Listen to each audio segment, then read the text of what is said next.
Okay. That's a good picture. All right, buddy. Well, I'm ready to start when you are. I've just hit record. All right. So, yeah. Okay. Cool. There we go. Good afternoon, good morning, good evening, everyone. It's Tom Sydney Bushnell, aka Numbers, here from Psych.Club, from the Tom Numbers Show, topic of again. News with Tom Numbers. I've got 107 in the car with me. One, it's been a while. How are you, mate? Oh, good. How you doing? Yeah, good. Yeah, good. Thank you. I think it's okay to say. It looks like you've got. Well, it looks like Hawaii. Hawaii is a beautiful place. I was there last year. I've got, you know what, just to start off, a little bit of fun, a little bit of botany.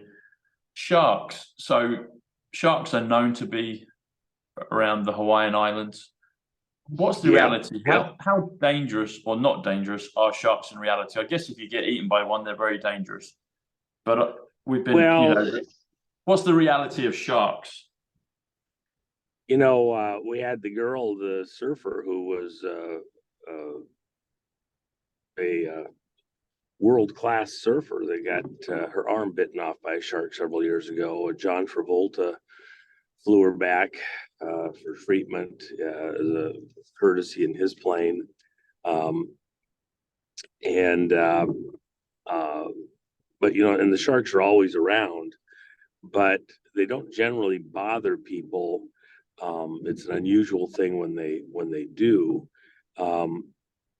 The one thing about the sharks is it's usually a case of mistaken identity. The sharks don't actually want to eat people, is the way it's viewed, but they mistake them for seals or things like that. And that's not always the case. For example, the last after the nuclear weapons were unloaded, I believe it was the Indianapolis in World War II, and then the ship continued sailing in the South Pacific. It was the last ship that was sunk as the war was ending, and after having delivered the bombs that were then flown in and destroyed Japan, or destroyed Hiroshima and Nagasaki.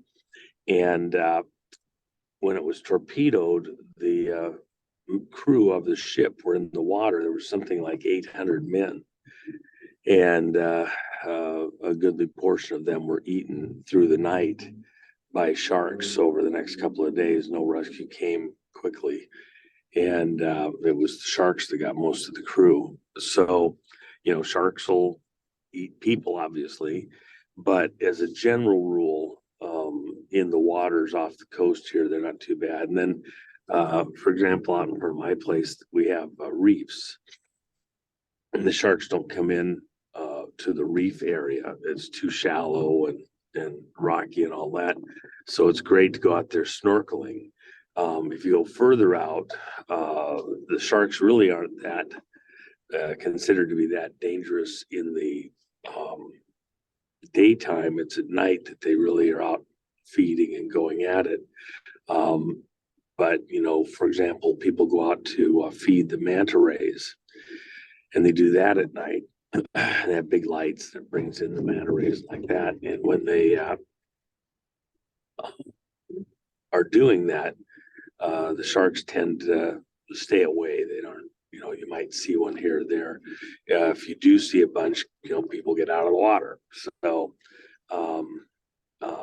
they can be a problem, but they're not. It's not like you hear of shark attacks here in Hawaii very often. I think there's been one that I remember in 20 years. So, it's not something that I would be that concerned.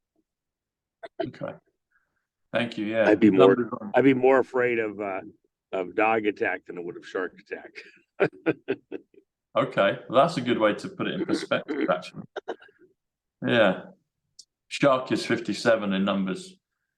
Cumin, Magician, Tesla, England.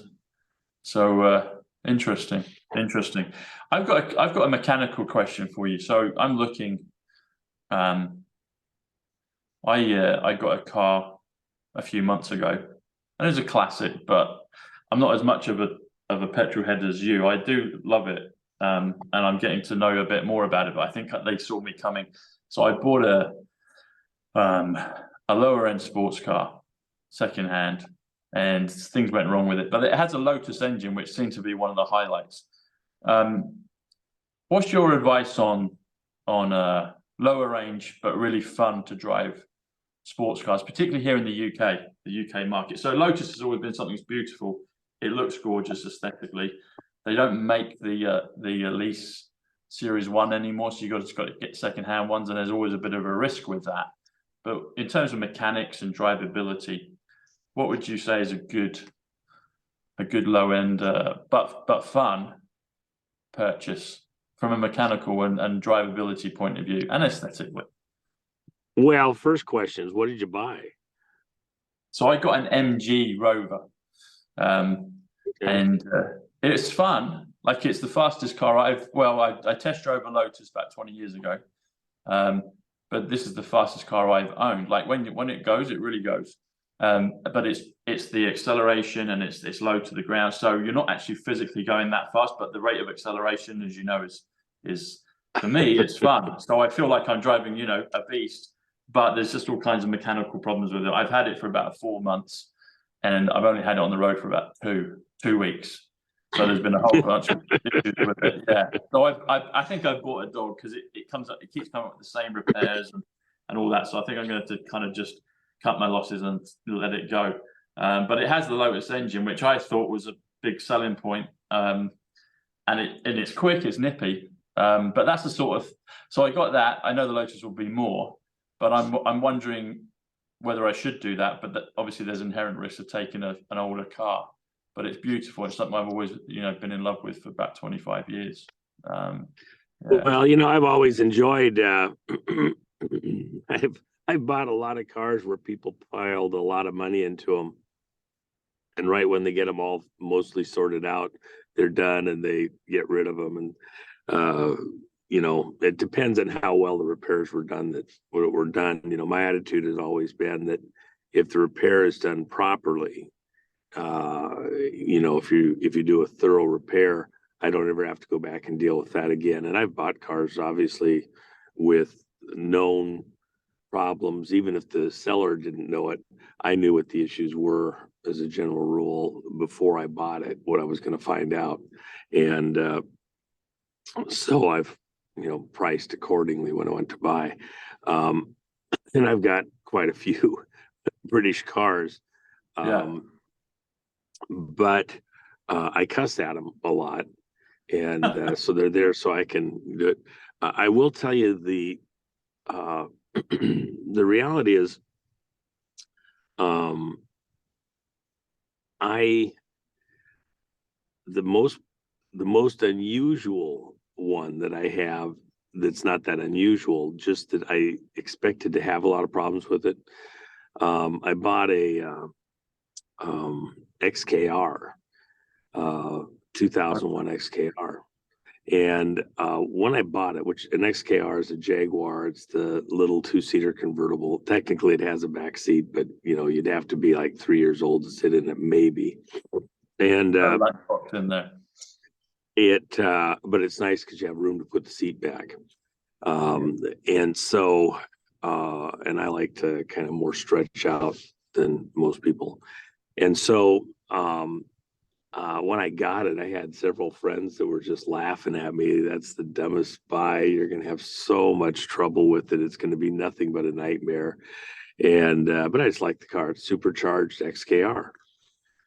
And it's got a modified Ford engine in it. And it's actually the same drivetrain, I believe, as the Thunderbird, Ford Thunderbird at the time, with just some modifications between Europe and the US. Ford had bought Jaguar a few years earlier, and I just love the lines of the car. And this one was it was the sister of fairly well-known person that everybody in this audience would know who had it.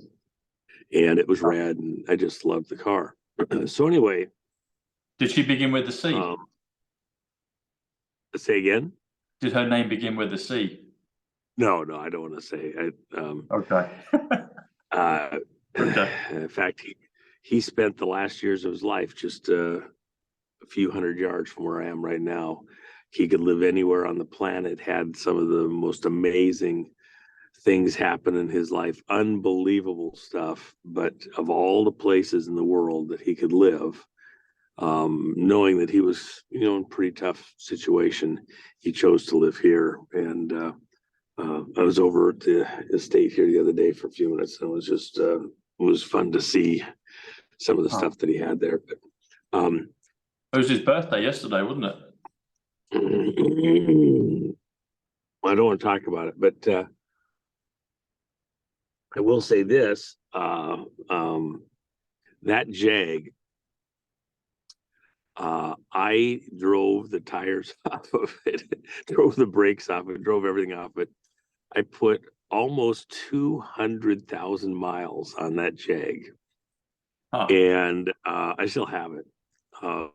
Some great memories in it, and I think the only thing I ever had go wrong with it had a brake monitoring system for the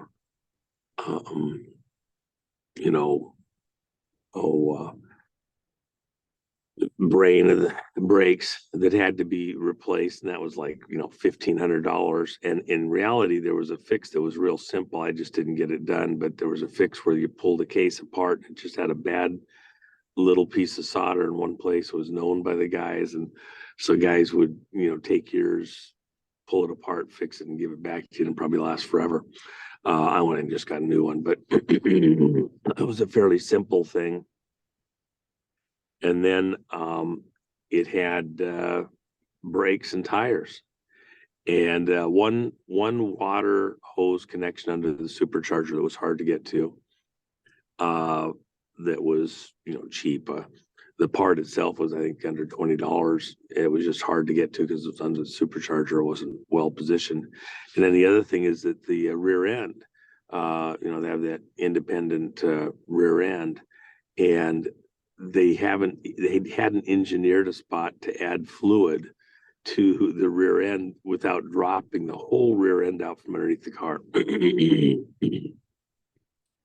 So going online and looking around, we found that other guys had said, well, this is stupid. And they literally just drilled a hole in a portion of the trunk that was about a 1-inch hole. And they had the position exactly identified. And then you could get at the screw, remove it, add fluid. And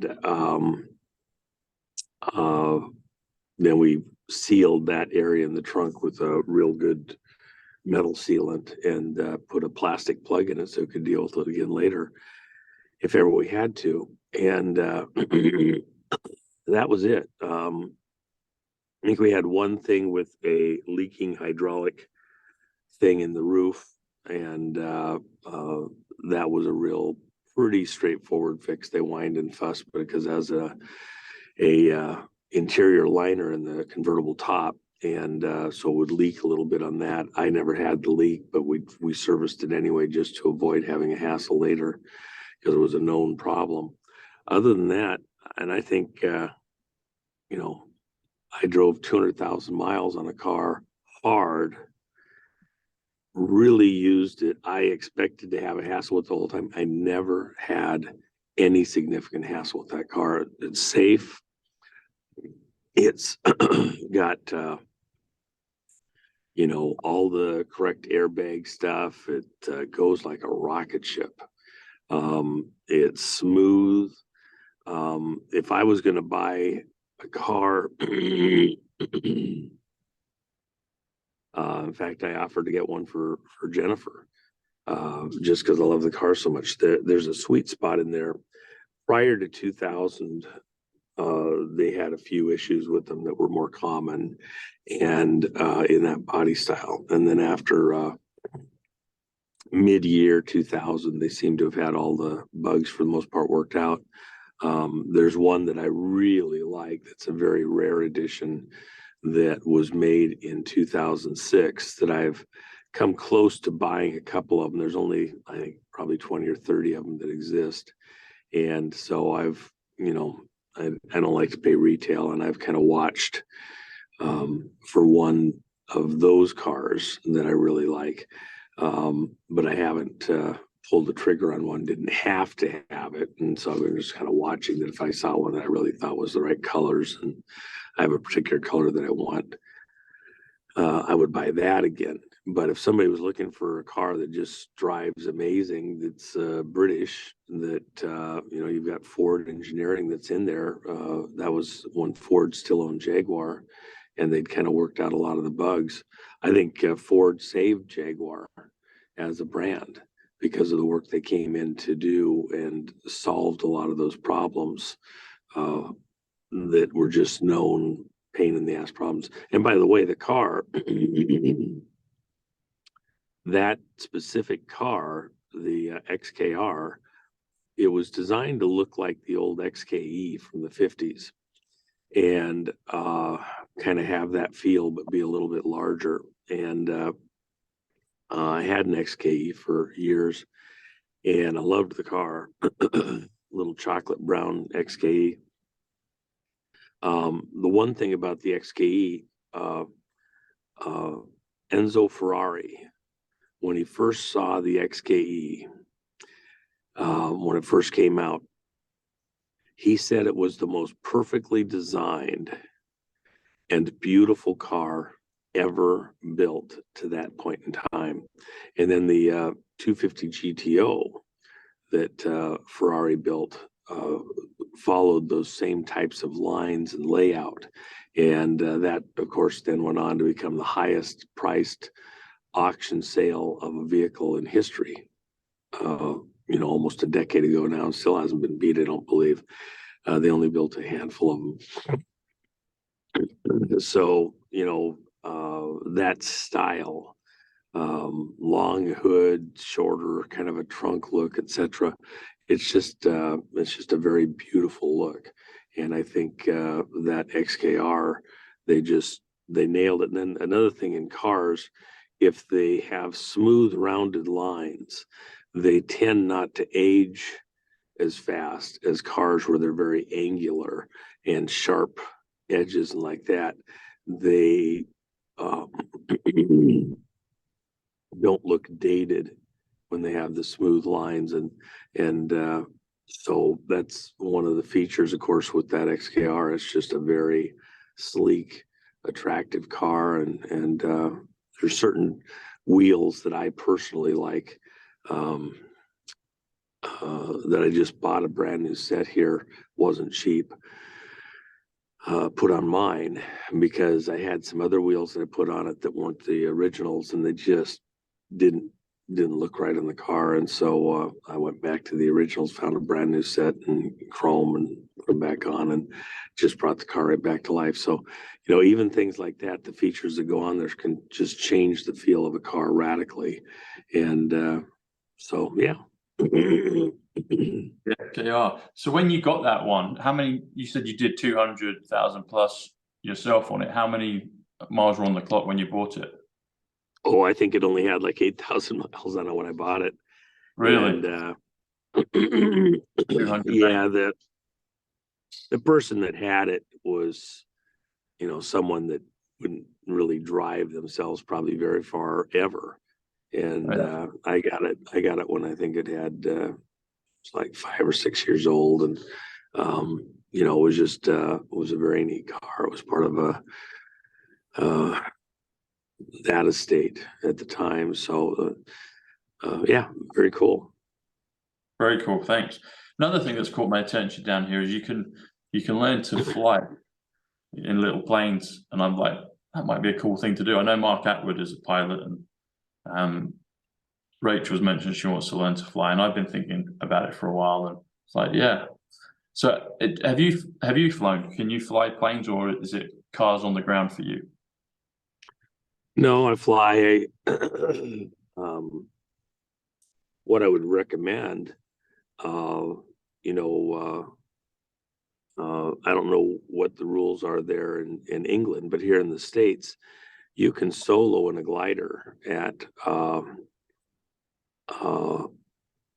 14 and a half. And so I learned to fly gliders first. 14.5 in terms of dollars, or 14.5 in terms of feet? No, age. Oh, you can be okay. very, I'm glad very, I very clarified young. that. Okay, 14.5. Well, I think I make that cut. Yeah. Okay. Yeah. So you go out and fly, and if you can fly a glider, for example, here in Hawaii, about 30 or 40 years ago, we had a 747 where a cargo door had not been secured properly before the plane took off. And as it was flying out, this cargo door ripped off and flew into one of the engines. And, like a, Terminator movie or something, this huge explosion and all the drama, it depressurized catastrophically. And the pilot was able to get control of the aircraft. He had been a glider pilot since his teens, and his skills in understanding how the aircraft was functioning in a physical sense, he credited for being able to get that aircraft back on the ground safely. And the only injury, I think, was a couple of people who got pulled out of the aircraft when that cargo door flew off and the skin of the aircraft came off in that area. He got the aircraft back on the ground in one piece. And it was because of his understanding of the way aircraft glide and move and like that he was able to get that last ounce of performance out of it to get it back. If you understand how to, a glider requires, you don't have the power backup to get you back in one piece. You can get back. Now, the other thing that's actually pretty cool also, and is extremely safe, is the flying wings, the inflatable wings. I remember being with, I believe his name was Jalpert, and he designed wing one. What? Yeah, inflatable wing. The Jalpert parafoil was a What's parachute that? Is that, are you design. talking about like a squirrel suit or inflatable wing of something else? No. Inflatable wing is these kite-like wings that you get the guys with a lawnmower engine on the back. A big fan. Okay, yeah, like a paraglider paraglider, something like that.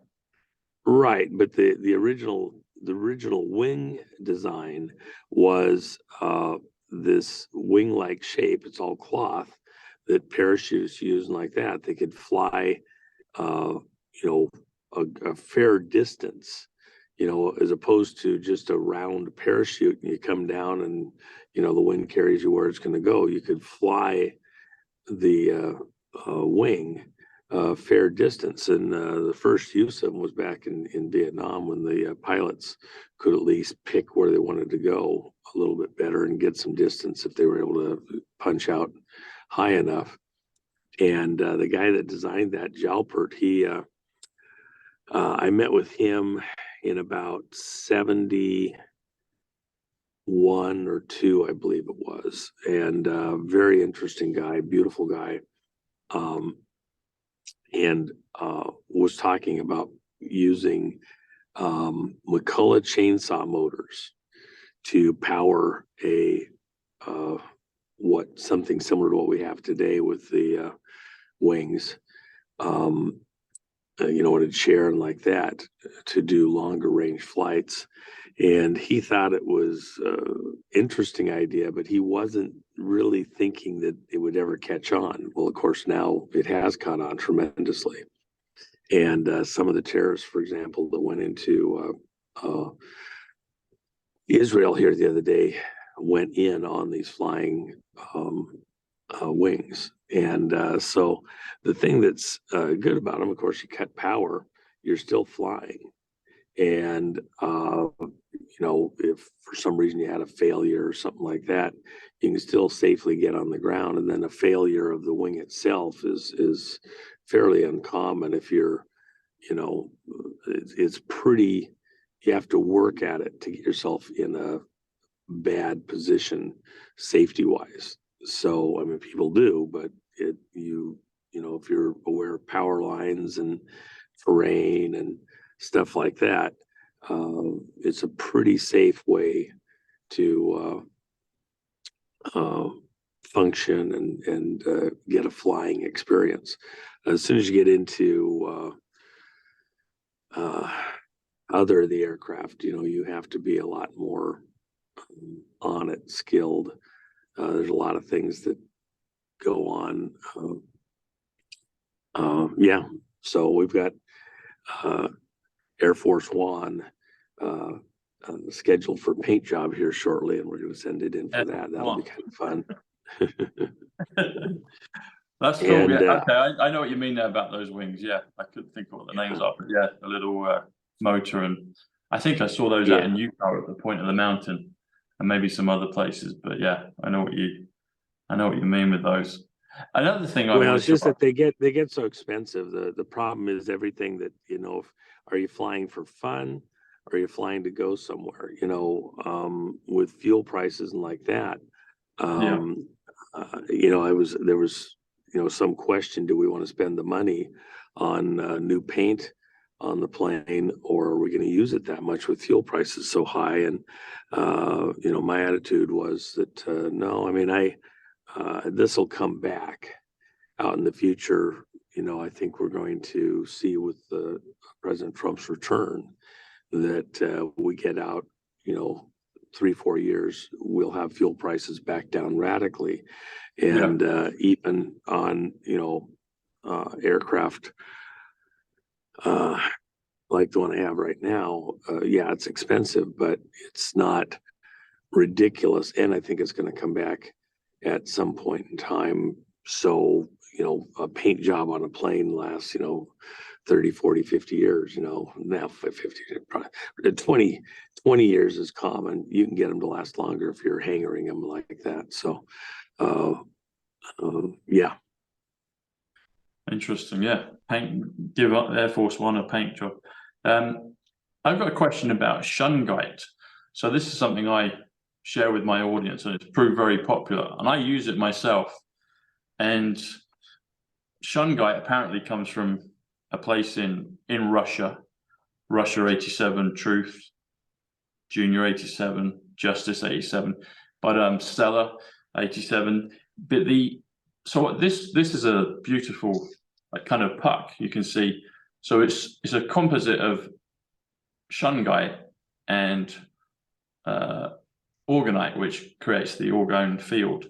But the combination of the two, you just pop it in your bed. That's what I do. I use 2 of them actually, and it really has helped me sleep deeper and for longer. And so many people that buy it.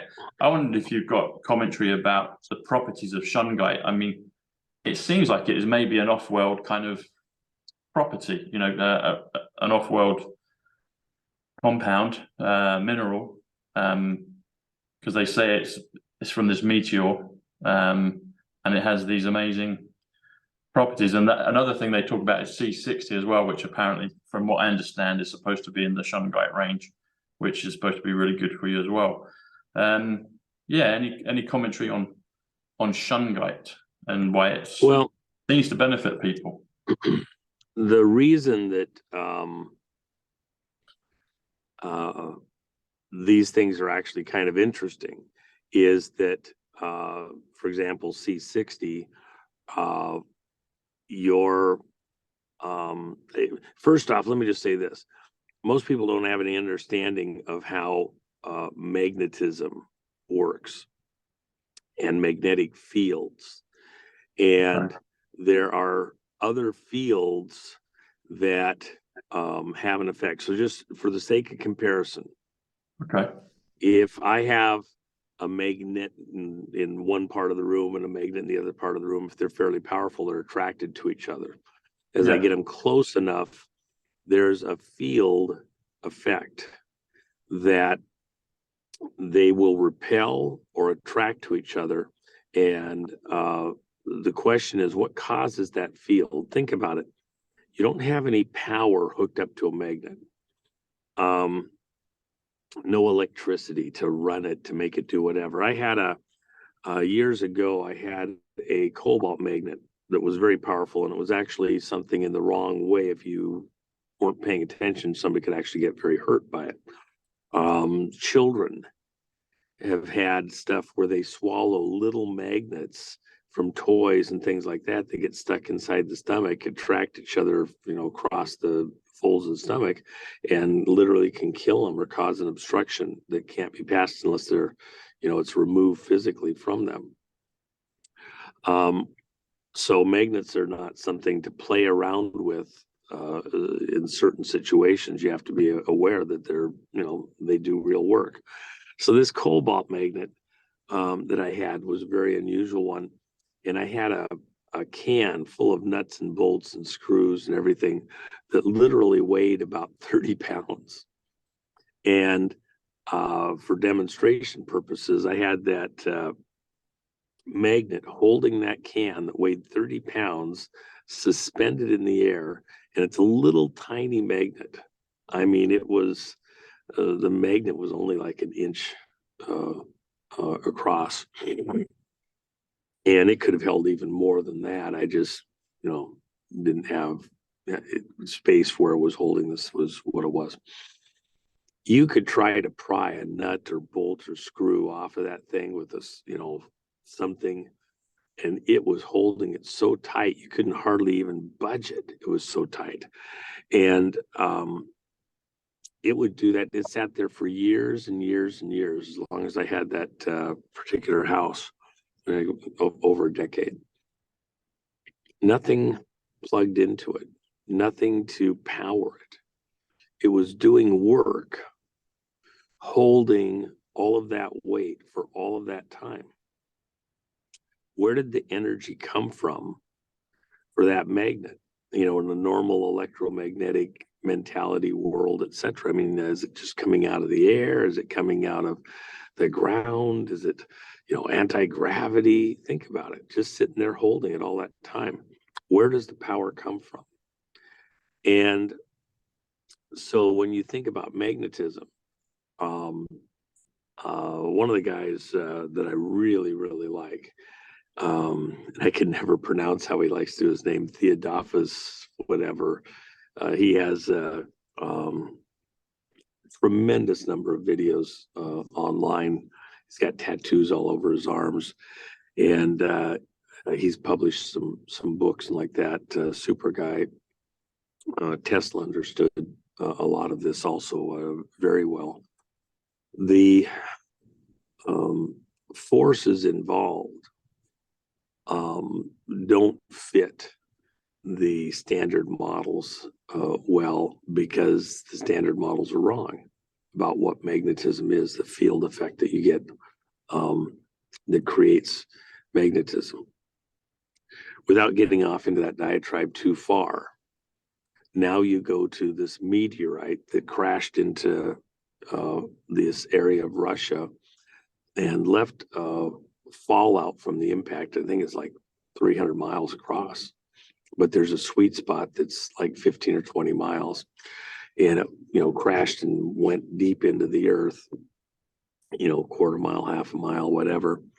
And so that residue from that meteorite crash has this incredible field effect. It's not so much that it's highly magnetic, but it does have a very specific field, and the field causes what we call coherency. So when you have a very coherent signal, it organizes things. It think of magnets. I can use certain types of magnets, and for example, magnetic. We use metal filings that are ground up relatively small from like a lathe or something, where somebody's cutting metal on a lathe, and so you have very fine metal filings. And so you'll buy those metal filings, and then they put them in like a glass or plastic container, and they'll put a magnet underneath that container or around it or wherever you want to put it, and you'll see the magnetic field of that magnet in the way the filings will bloom out like a flower or something. You can see the field lines, you can turn the magnet and the filings will move with it. And that's the field lines of the magnet itself. We have certain types of film that have a magnetic property or a metallic property to them. And we'll put that film next to a magnet, and you can see the field lines, the organization of the magnetic field around a magnet. So it's a very real effect. So then with the C60, with these other materials, they have a certain type of a field around them that's organized a certain way. It's very coherent, which means incoherent would be scattered, it would be diffuse, it would be all over the place, it'd be unpredictable.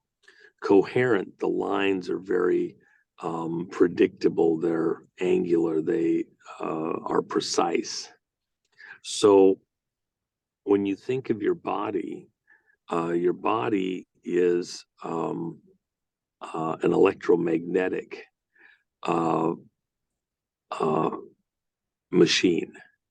There's an electric component to it with firing nerves and muscles and things like that. Little electrical charges go racing between the neurons. And then there's a magnetic aspect to it. Anywhere you have electricity, you have magnetism. Anywhere you have magnetism, you have electricity. A charge that moves. By the way, anywhere you have electricity or magnetism, you also have photonic activity, light. And to most people, they're all different. In standard physics, you think of them as being different things. In reality, they're all the same thing, just expressing differently. Light can be, photons can be converted to electric energy, or they can be converted to magnetic energy. Light, electricity, and magnetism are interchangeable. And so what happens is when your body is exposed to some of these fields, things that may not be working right or are incoherent tend to become, to fall into line, to even out, sort itself out is the basic theory. Your body could have a weak electric charge, and you get sunlight, converts to vitamin D. You get some, one of the ways that we address certain types of problems inside the blood system is with light of certain wavelengths to kill viral material or bacterial material, but also to increase the charge of the blood cells, where they luminesce stronger and kill bacteria. It's called photoluminescence. It was invented or developed here in the United States, and then the Russians got it and took it to a whole nother level. And I actually financed some of the work back in the late 80s, early 90s related to it, bringing it back to the US. And so photo meaning light, and luminescence. When you're out in the water at night and you run your hand through the water, you'll see that the water phosphoresces. The material in the water and the biology in the water, it will kind of glow just a little bit, release some of those photons we see as light, phosphorescing. When you see, if you're at a crime scene, we spray on material that is light sensitive, that the blood, if there's blood present, will react to. And then you put a ultraviolet light in the area and it luminesces. And it's because the blood reacts to this essentially wetter water that we spray on there. Doesn't damage a crime scene. It just shows where the blood is. And so it causes it to fluoresce. And the same thing happens in your body. If you have certain situations where you're in the right type of a light environment, you can charge the blood cells, which gives them a stronger, more coherent signal, and that the blood cells can then, it's like supercharging the immune system, where your natural immune processes will kill viruses and suppress bacterial infection and things like that. And so in that type of work, we were able to attack like E. coli, which is a bacterial infection, or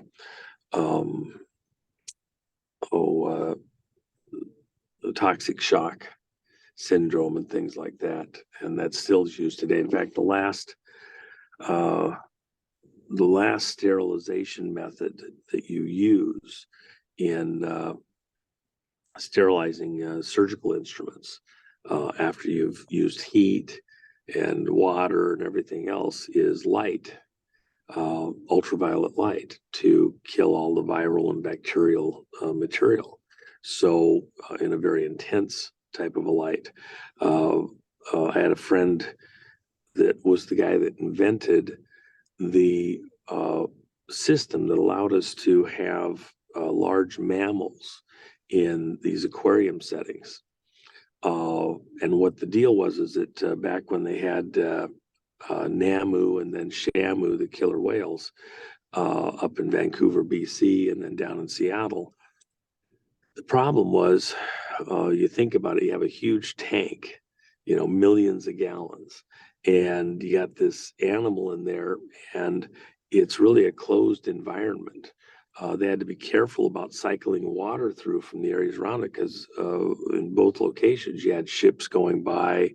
They have waste that goes in the water, fuel residue, etc. Out in the ocean, the whale could sense some kind of pollutant or something and go around it, go away. They have good senses, but it's in a tank and it can't get away from whatever's there. So it just has to, ingest whatever's around it. Well, plus you're feeding the fish a lot of material, and there's residue, it's crap in its own tank and all that. And so bacteria would build up, and the whales couldn't survive in that high bacterial environment. And if you filter seawater to get all of that out, these huge filters, seawater has a lot of trace materials in it, plus the salt that make it, salt water. And if you filter it enough to get rid of any of the bacterial and viral stuff, then it's taking out the very things that make seawater seawater. You can make pure water, but the fish can't live in it, or the whale can't live in it. It'll kill it. So how do you filter out the bad stuff without removing the things that make seawater seawater? And so what my friend did when he was looking at the situation is he created a room off the side of the tank with huge tubes back and forth that were made of a particular type of glass that didn't filter out light of a certain wavelength. I think it was 1160 angstrom. then what happened was they put these huge light banks around those tubes that hit it at 1160 angstrom. That was a frequency that, a light frequency that killed bacteria and viral material, sterilized it without taking out the minerals, the salt, the other elements.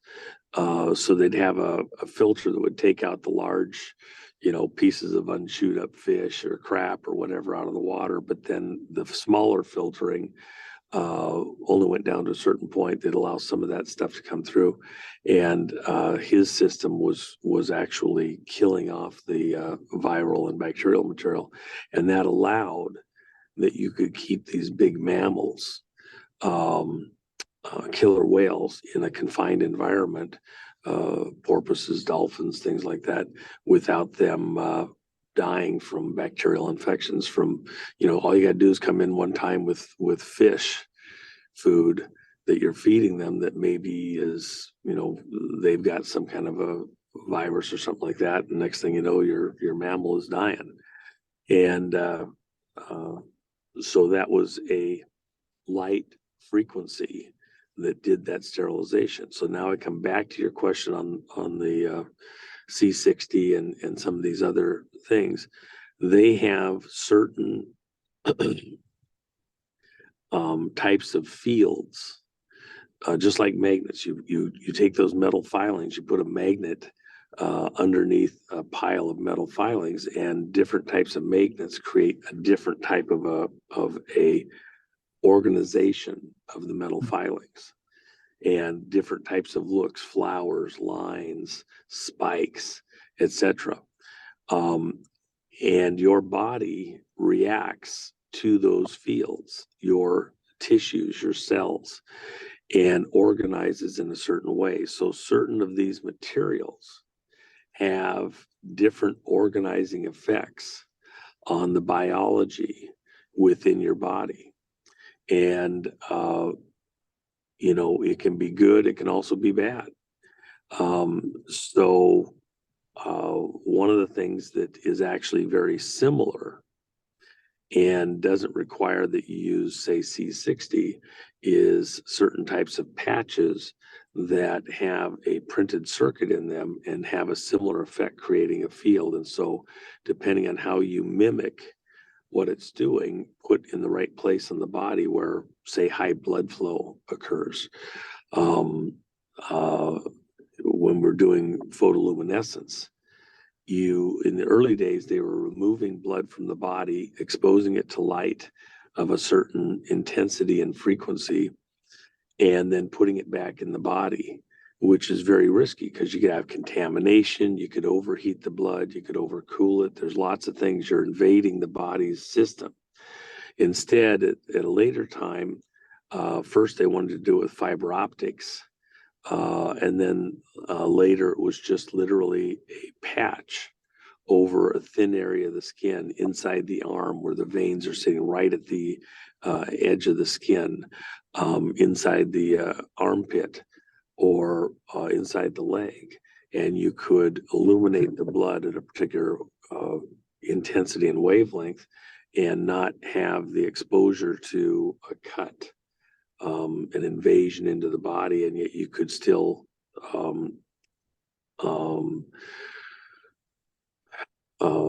expose the blood to that photoluminescence at the right intensity and frequency to affect or supercharge the immune system very effectively. So that's some of the technology that's out there. And of course, we do the same thing all the way back in the 30s. They used to put on the inside of washing machines, you could buy for like, an extra $5, a ultraviolet light that when you put the lid down on the washing machine, the light would come on and it would illuminate your clothes with this sterilizing ultraviolet light to get rid of bacteria and viruses. And while you're washing the clothes, it was a brilliant idea. It worked great. I don't know why they still don't do it today. because it's effective. Talking of those patches, so I've got some here. I wonder if these are the same sort of things you're talking about. The life wave patches, are you familiar with those? I am, and you know, I think some are more effective than others. I had somebody that had some that they were swearing were fantastic years ago. I mean, this is 15, 18 years ago. And we did some studies on them, tests, and found that they were not at all effective. And I think we were very, very thorough. The principle was good. Which one? These ones I just showed?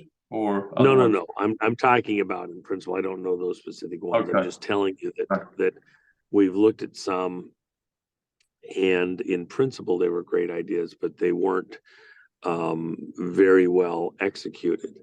I have seen ones years ago that did have appear to do great work, and that were used for other purposes, creating a virtual barrier for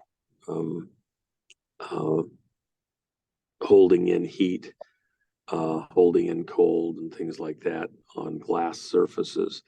And that was being used to at that time for a particular type of a vehicle that could avoid heat detection in a military environment.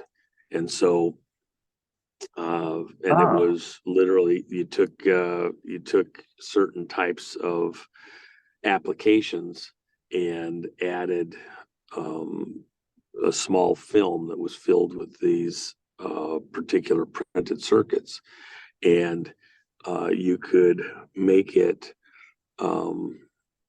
so that it could show a temperature that wasn't the true temperature of what was underneath it. And so it essentially masked it. Heat-seeking, devices, optics wouldn't see what you had because it saw it as a different temperature. So it can be done, but it's I would have to see the actual research and know that it actually was effective before I would get sold on it, because I know there was other stuff that just wasn't effective. Those patches that you were talking about being placed around different parts of the body, do you remember the name or the brand of those that you knew that were effective, however long ago that was? Well, these were at a research level at that time, so I'm sure there's stuff that's come out. And again, I know there's stuff out there today. I don't know if how good any of them are. Some of them have to be, size is a big deal, and then how are they being activated? Some of it is, while they're trying to make them very passive, the reality is that they tend to work better when there is a coherent signal directed towards them. You're in a particular environment or room or situation where they're responding to some type of field activation. For example, when you have printed circuits that are in the labels on clothes or things like that, they're passive. They're not generating a signal unless you hit them with something at the right frequency. So when you walk through a scanner at the store, the scanner is emitting a particular frequency signal, and it responds because that essentially tuning fork vibrates back at that frequency from that printed circuit, and it sees it very instantly. The rest of the time, it's for the most part very weak or passive, and putting out almost no signal. So it's essentially inert. Thank you. You said a cobalt magnet is 114. That's frequency. History, JFK Jr. Trump card 114. I wanted to shift gears a little bit. This has really been very useful, the science, and it's fascinating and helpful for people, and personally of interest to me. So we had the anniversary of JFK just a few days ago, November 22nd. In numbers comes to 261, which comes to a lot of things. Diana's date of passing, August 31st, is also 261. The United States of America is 261. I wanted to ask a few questions about. I'll give a few thoughts on it, and then we could kind of collaborate and see where we go with it. The shots, the death shot, the kill shot with JFK, the film, it says it's the 313th frame, and I noticed 313 comes to lift the veil from your eyes, and President Trump's painting in Mar-a-Lago is 313 because it's the visionary 165 plus Donald J. Trump 148, but it comes to 313. And a few things I wanted to ask: who actually really shot JFK? There's something that came up and whether it's correct or not, I don't know, but I saw it on Twitter the other day, and they were showing closed up frames with Jackie, and this person was saying that Jackie was CIA and she wasn't who we thought she was. And the way they slowed down the imagery, I hadn't really thought of it like this, but it looked quite potent. She's kind of holding him, got very close, and then the actual kill shot happened, and it looks like, depending on people's perspective or what they're seeing, it looked the person that tweeted it was saying that it was actually Jackie that pulled the trigger on that. I don't know, but I wanted to ask your thoughts on JFK and his passing. Was Jackie? Well, this person was saying she was CIA. That's the first time I had heard it. Also, the whole thing of it was on Elm Street, so it happened on Elm Street. You've got the Nightmare on Elm Street with Freddy Krueger. I've seen somewhere ages ago that I think Krueger may be one of the Cabal families or one of the Bloodline families. I'm not sure if that's the case, but I wanted to ask your thoughts on all those things. That's a beautiful setting.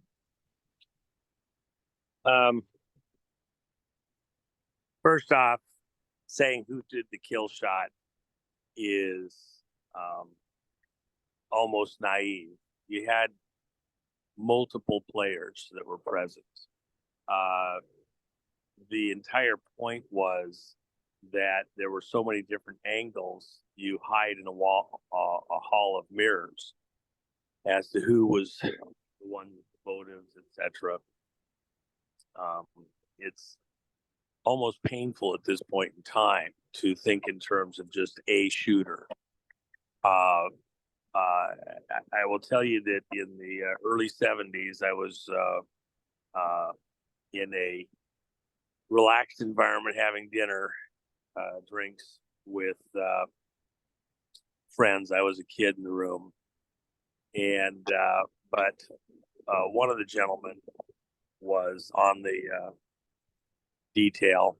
He personally rode with the limo when it was taken up to the Ford factory in the week after the event.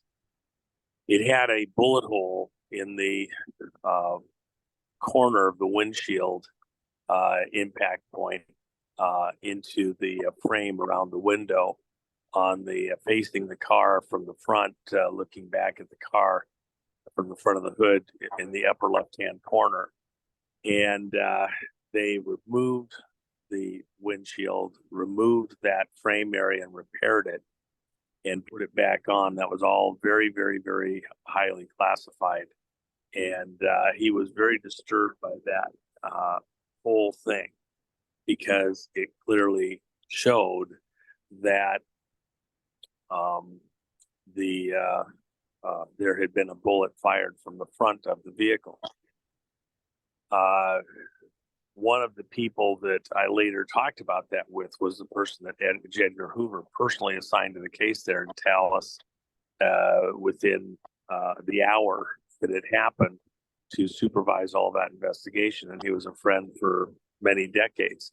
And he denied that heavily when we talked about that. And I knew him in the 80s and 90s, and was very protective of that particular detail, as though that just couldn't possibly be. Well, I was there with the guy in the room, and he was explaining what they did. And the transport and the people involved, and it was very disturbing to him at the time. And but when he was in his last days, this other person had a family member contact me, and I came down, and he was living in California at the time, and I saw him, and he gave me some of the materials that he had. And one of the things that he said in that time frame was, "Yeah, no, that did happen. Someday that's all going to come out," and gave me a couple of pieces of material that he felt were also important from his stuff. But his entire life, he had an angle, an explanation for everything. The way the seats were in the limo, the little jump seat that was to the side that Connolly was in sits a little bit more inward than it looks like, and at a certain angle, and it explained the magic bullet and all that.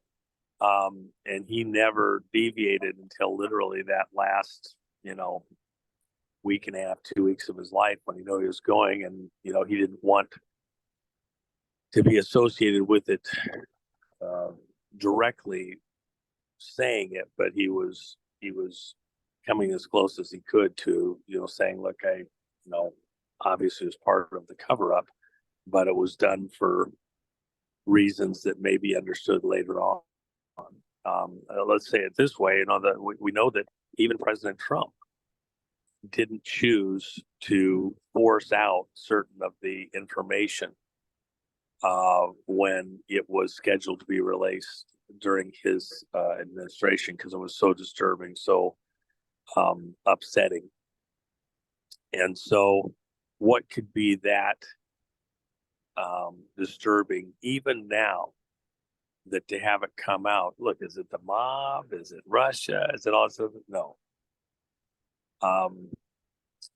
He had multiple shooters.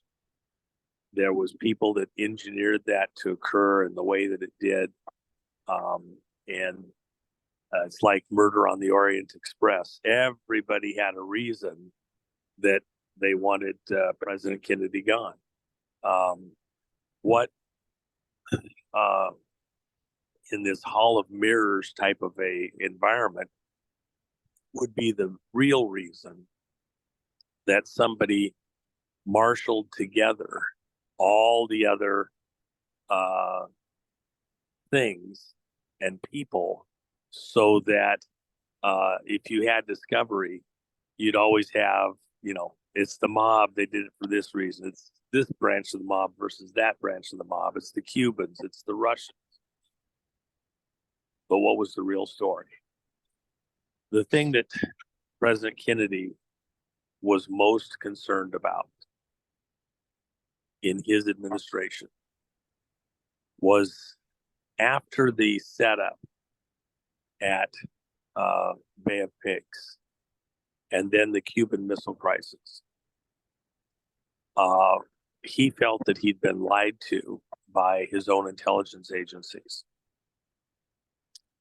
Nixon felt so strongly about the lies that he was being fed by our own intelligence agencies that he started what's called the Houston Project with his own spies to get to the truth of what was actually going on. Most of them were spies in the sex world, mostly gay, but selling sex, etc., and then getting secrets. And he got some pretty good intel. One of the guys actually got him the information that Watergate Hotel was going to be broken into, and they were trying to get certain materials, and he blew it off as though it just couldn't be. Just that was just too far of a reach, and then later turned out to be exactly what happened. The person that gave that information was actually a transsexual who was a security guard at the Watergate Hotel, and had been embraced by this person who was doing spy work for Nixon in the Houston Project. And so what could be so disturbing that even now, even Trump himself did not feel that he could just release that information willy-nilly? It's nation state level, and it goes to what President Kennedy was concerned about. He was afraid that he was going to be conned, snookered, baited into somehow participating in or aiding and assisting in an act that would result in nuclear war, nuclear exchange. That anyone, remember, he was there in World War II. He saw what happened, and in the aftermath, the political fallout of us using the bomb twice, Nagasaki and Hiroshima.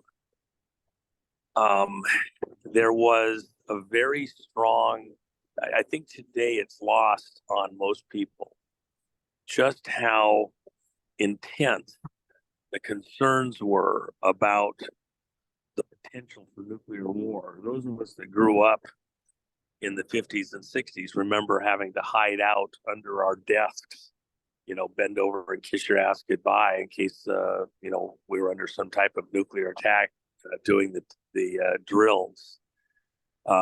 Knowing where your fallout shelter was at your school or your office building, so you could get down into the fallout shelter to survive the bomb.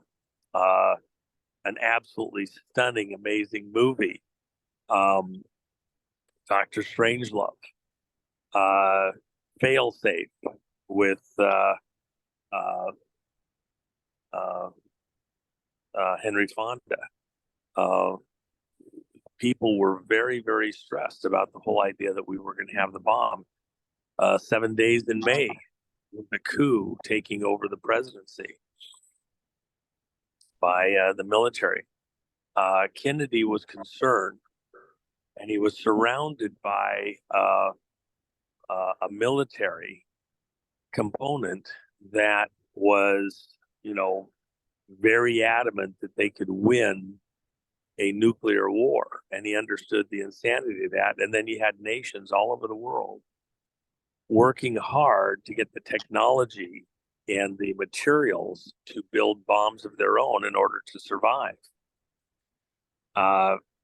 He was also concerned about the financial situation with some of the players behind even the creation of nations using their financial wealth with the intent to control the direction of the world politically, using that financial wealth, including, again, who gets the bomb and who doesn't, and how are we being played off against each other moving forward, and who might use the bomb again in some theater to gain control in that region of the world, or set us up to take control of the whole world.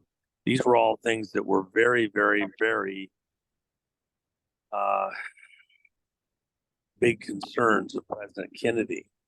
He was the one that had secret ambassadors reaching out to Brezhnev in Russia and trying to work out a deal where we would go to space together to the moon and not independently, finding reasons to work together that would negate the need to go to nuclear war.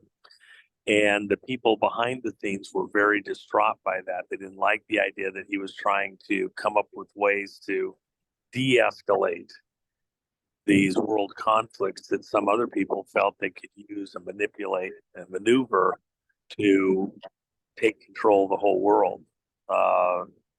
Push the UN to outer space. Remember, the UN's a Rockefeller operation, but you have other families that are involved in various ways also. It's not just one.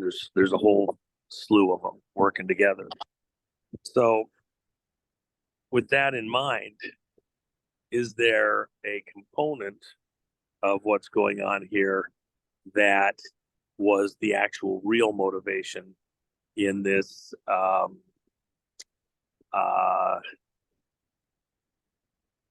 murder on the Orient Express of President Kennedy's assassination, and then all sorts of cover stories to light us off in different directions. Remember, that bullet that hit the windscreen came from the front. That came from a gutter in the street. That then they went in to that area, that rain gutter reservoir area, and they completely sealed that up. My friend John B. Wells talks about him and a friend of his went over there on motorcycles and saw the whole thing. Went back years later, and the whole thing had been filled in with concrete to hide the evidence, if you will, of that location. The stuff with the grassy knoll, the photographer. You got people that actually want to look at what's really going on. Who was the Pruder tied to? Why was he there with his movie camera that day? Was it total happenstance, or was he there to record a piece of history in such a way that they controlled the primary film, people behind him and around him? How did he actually pick and get engineered to move that film to just the right people in just the right way? And then why are the frames numbered in the way they are? Is it happenstance, or who picks when to start and stop? What's there with the manipulation? Did it have specific meaning? It's more engineered than most people care to understand or realize. Who owned the buildings where the other shooters were at, and why? There's a reason people put a particular tattoo on their body to denote a particular thing, and knowing exactly who was ultimately behind what happened, and with their memorials like a tree stump chopped off. This is there's more to this story, and in fact, there's a reason why we saved some of this for last. There's a lot of problems in the world that have to be addressed.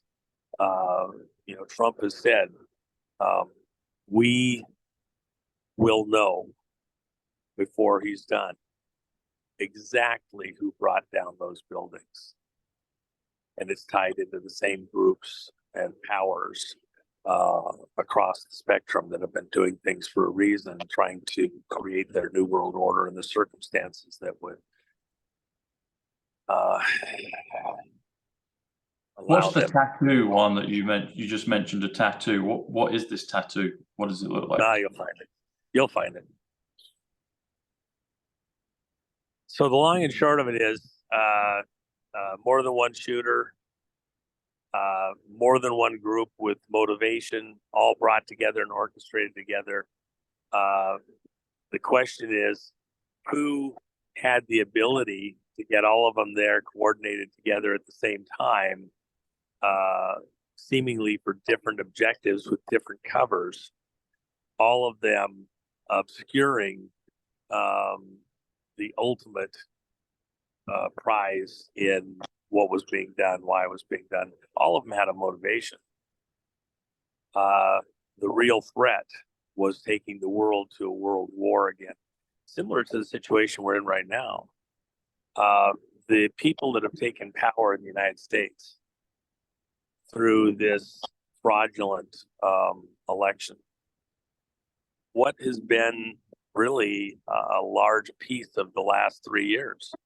It's that the world has moved inexplicably, relentlessly closer and closer to some type of global conflict, or numerous smaller conflicts that any one of them could erupt into a global conflict. The situation in Afghanistan, situation in Ukraine, the money going to Iran, the dramas in the Mideast right now, the tensions related to China and South China Sea. We have multiple locations that are all building out towards some type of regional conflict, any one of which could become global. And just like with what the lead up to World War I and II, it wasn't just a few weeks or months. Things got in place and held for many, many years, just like the situation with Japan and the cutting off of resources to an island nation, and the stuff going on towards the rest of the Asian region. These things build up over time. How much of what you're seeing going on in the world right now, in the Mideast, for example, and the reset or the reorganization around the dollar and other currencies for moving oil safely around the world. The world runs on energy, and the primary energy that it turns on right now is oil and gas. So if you realign the way that oil and gas is paid for and denominated to a basket of currencies, are a basket of countries going to provide the security for the safe movement of oil around the world in their tankers? Right now, the reason that the dollar has been the currency which OPEC used to denominate all transactions, which kept the dollar strong, kept a demand for the dollar strong, exported out of the continental US to the world the ability to manufacture dollars. It's just paper. To expand the amount of paper dollars that exists across the world. It's just electronic dots and tittles on a computer screen in a memory somewhere to export those dots and tittles so that everybody does their business in dollars. If you're going to change to a basket of currencies and denominate oil transactions, energy transactions, and other currencies, are they going to send their Navy?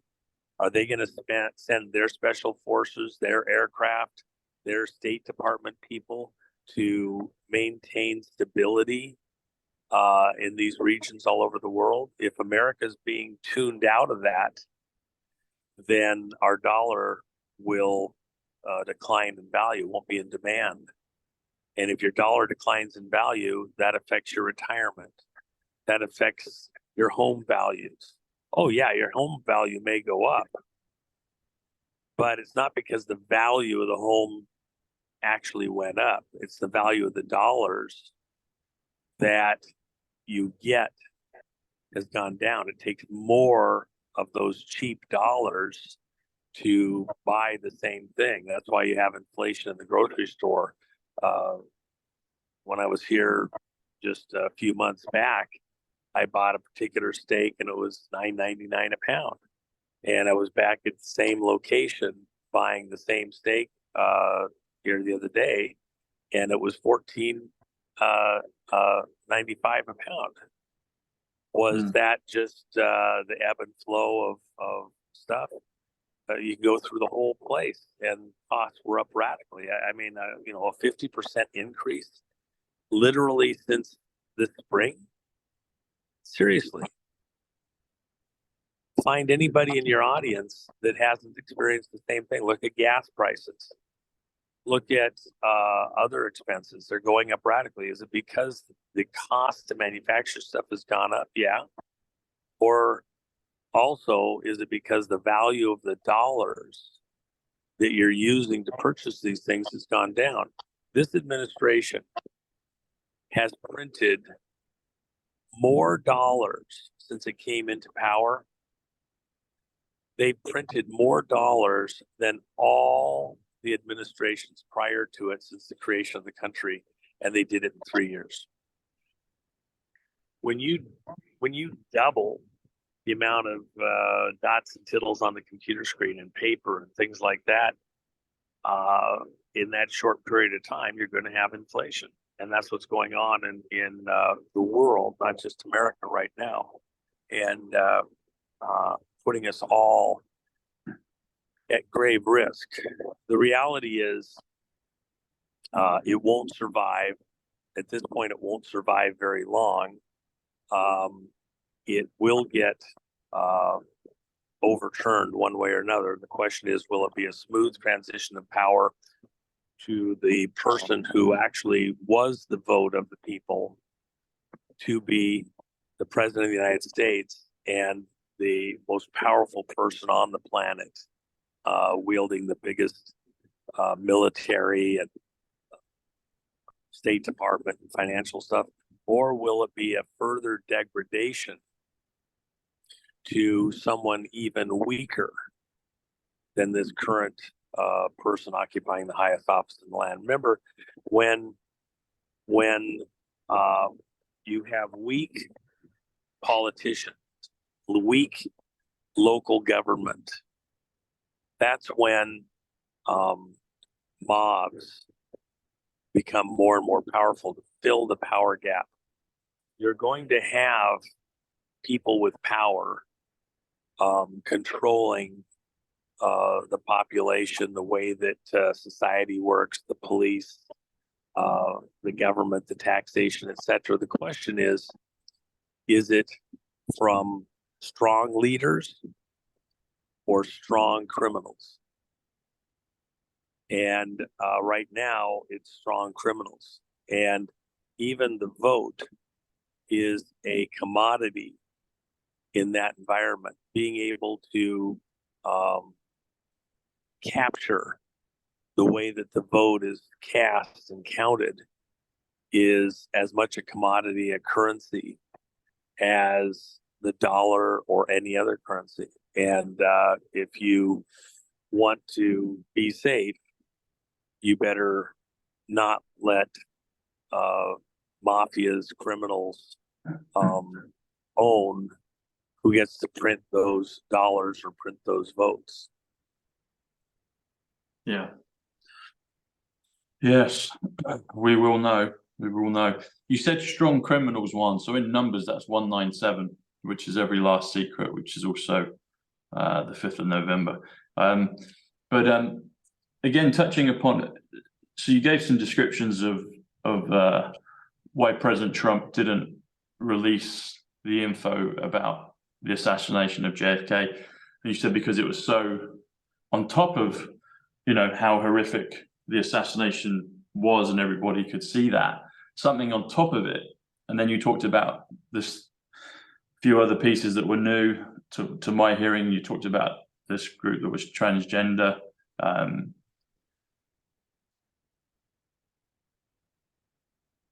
I'm thinking what could be worse is finding out who did what. And there were other, you know, like you said, that it was murder on the Orient Express. Many people had a motive. So going back to that post I saw on Twitter, was Jackie involved in any way? And was she, this sounds That's horrendous. asinine. That is asinine. It's not even it's a non-starter. Okay.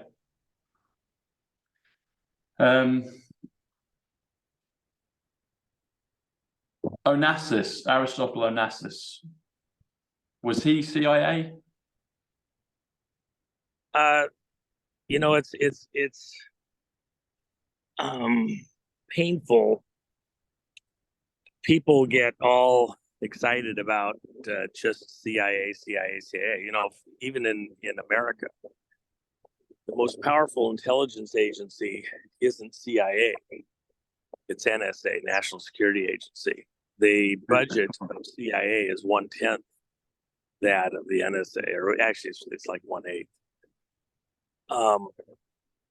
So there's other stuff in there. It's just that they tend to be more proactive. Truman repented of having created by executive order the CIA because both he and Eisenhower questioned things that were going on, and that they had left their original mandate, that they were doing things which were never what their original mandate authorized.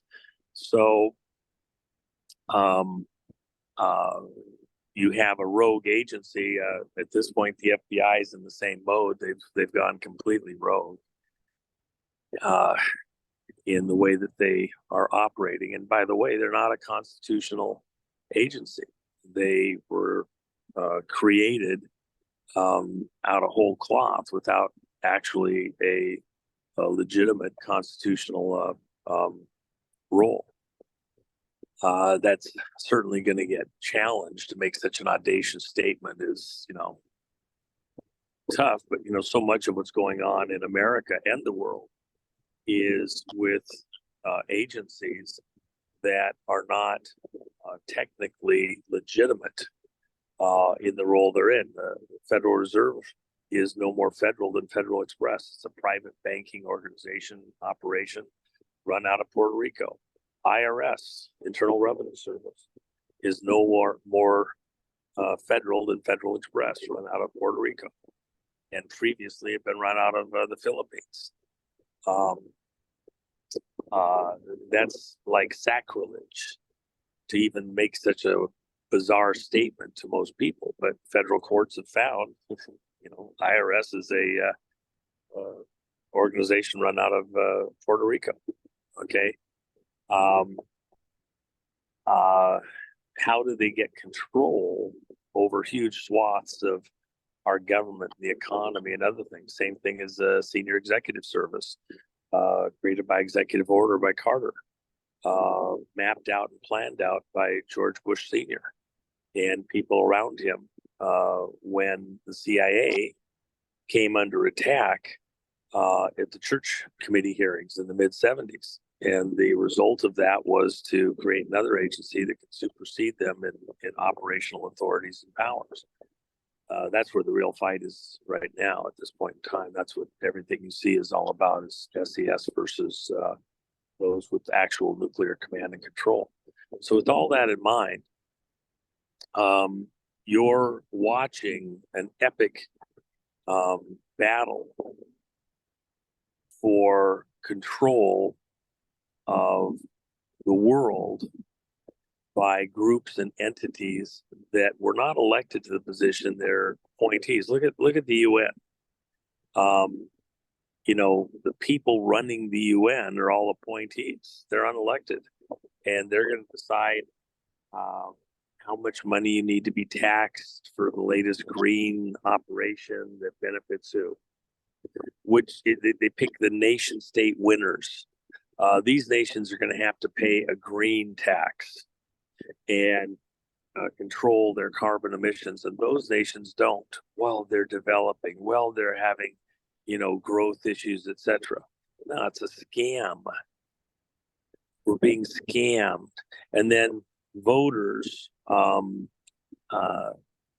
being scammed that other voters are voting to put these people in power, to put people in power who will promote these ideas and objectives, when that's not the case at all. If you want to get into power, just agree to go with the UN agendas, and somebody's there to help promote and fund you.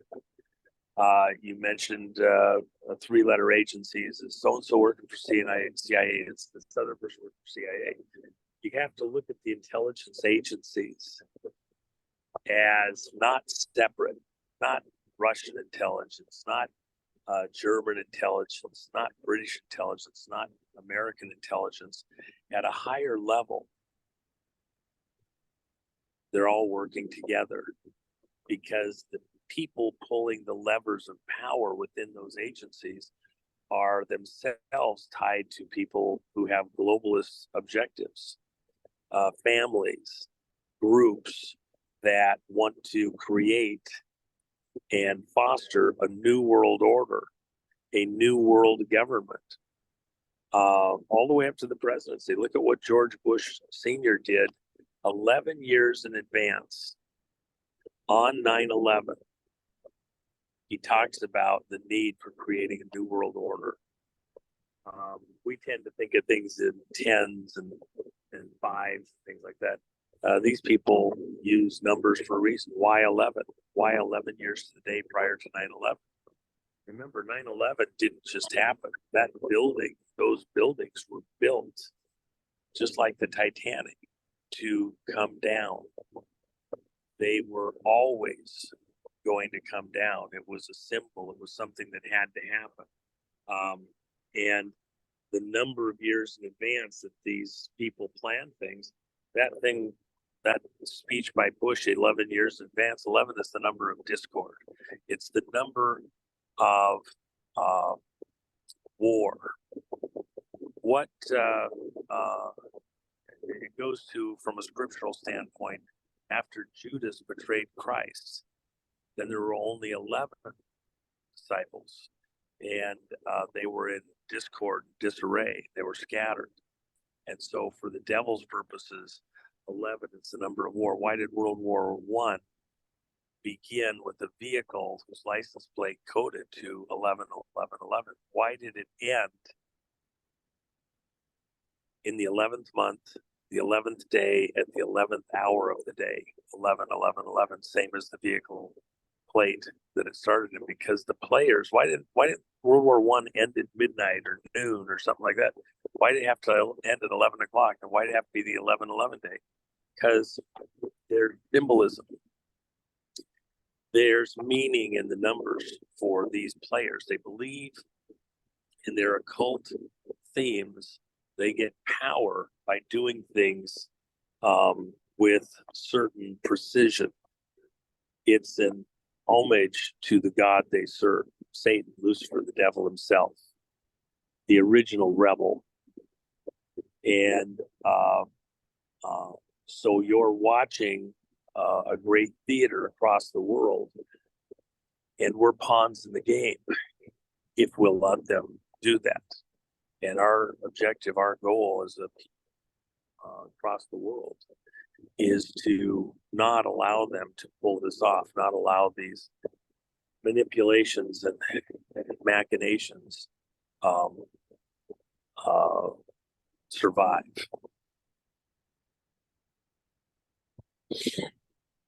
Talking of bloodline families, I've seen different lists of bloodline families, and I'm not an expert on them, but you've got Nightmare on Elm Street and the character Freddy Krueger. Is the Krueger? There's a reason someone made that film, and I think that they're deliberately pointing at Kennedy because it happened on Elm Street. So Nightmare on Elm Street is JFK, the events of JFK, and it's Freddy Krueger. It's a monster. Is Krueger, the name Krueger, is that one of the bloodline cabal families in some of the lists? If you go to the original families, that's not one of the names. The other side of the coin is that you have, if you want to get right down to it, I'd like to know. There's a couple thousand names. Look, they change their names, they morph their names, they move with the times. And so just because you know them as a particular name at one era doesn't mean that that's the name you know them by in the latest round. And they, they modify their names and grow. They keep, that's why,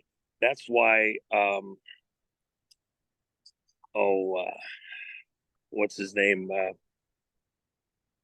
Bill Clinton gave him credit for reading him in and training him when he became president. He wrote the book, what was it? I can't think of it right off the top of my head. I'll come here in a moment. But this was a person that researched and was allowed in to those families to understand the bloodline relationships of all the various people, and to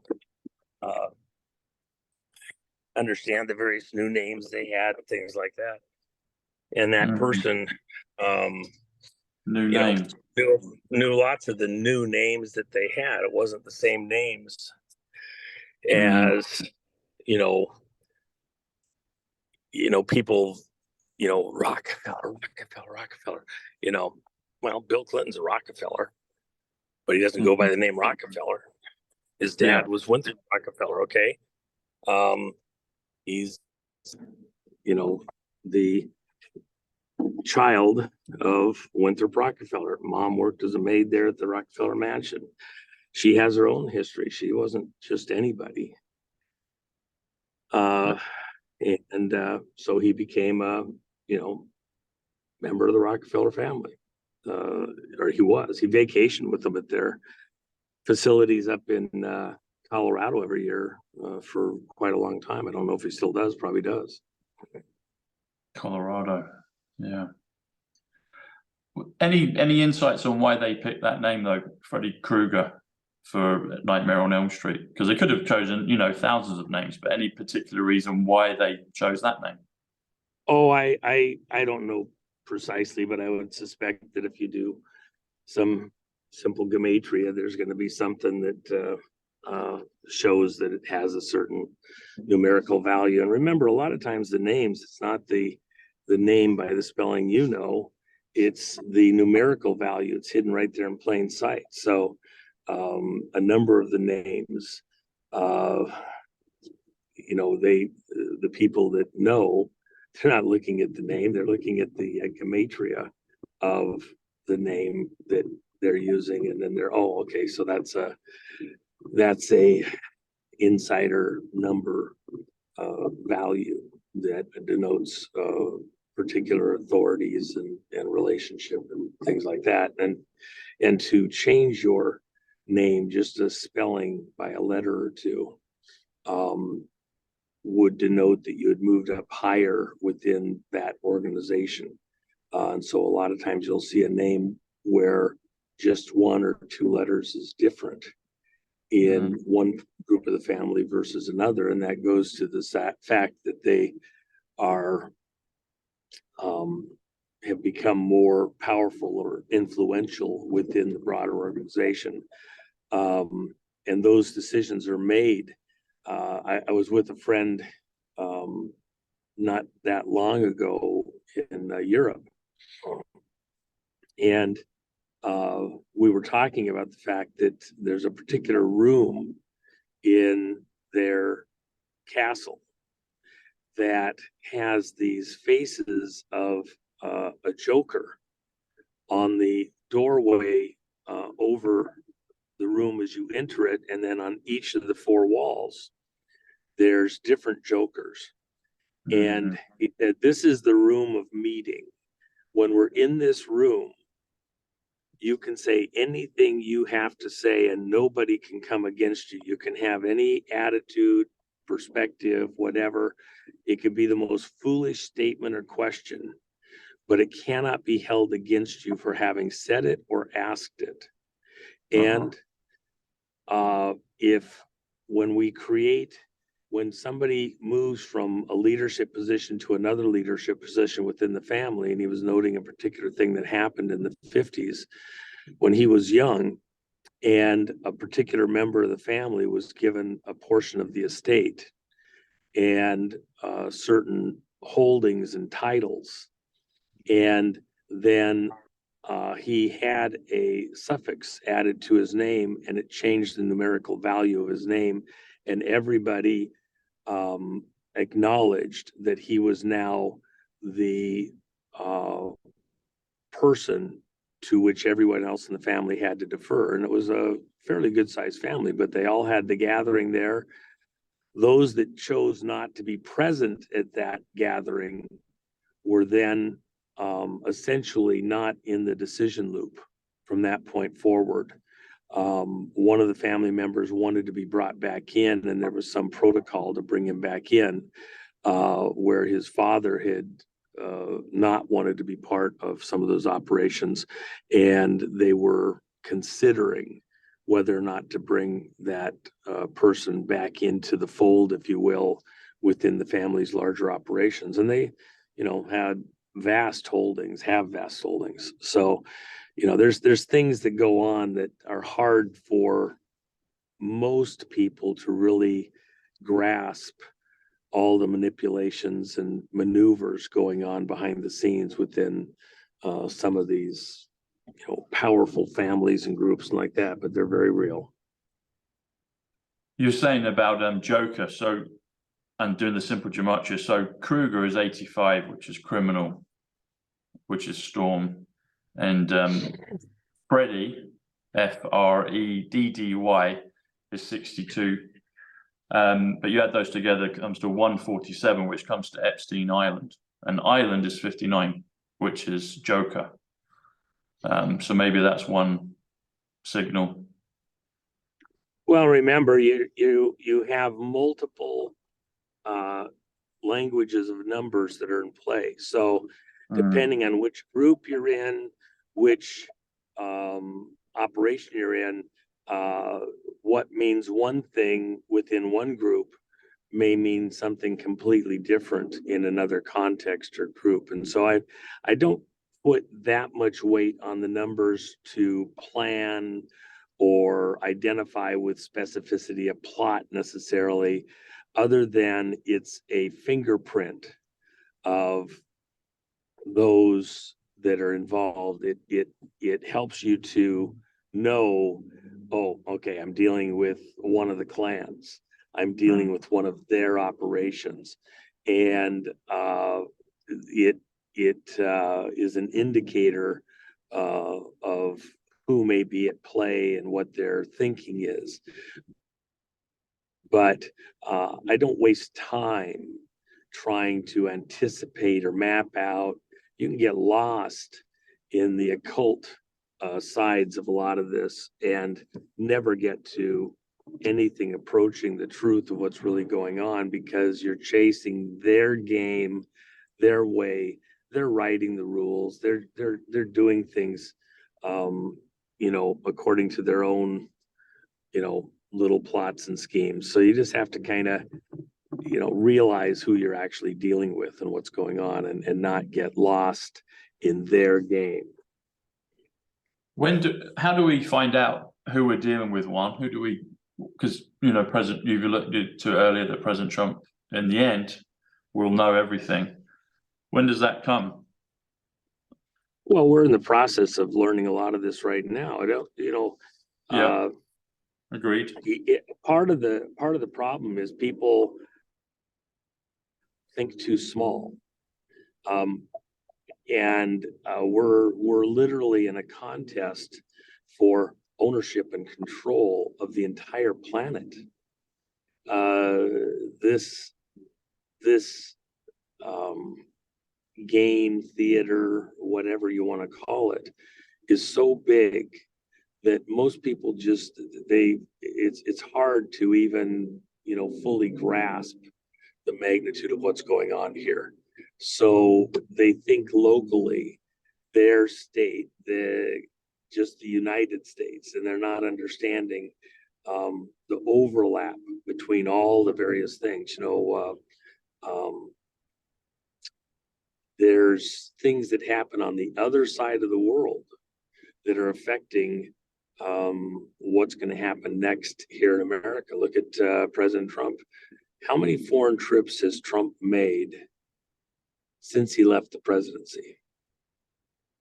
Just a tiny number. Where did he just announce that he's going yesterday? He's going down to Argentina. He's going to Argentina to meet the new president of Argentina, who's considered to be very Trump-esque and conservative.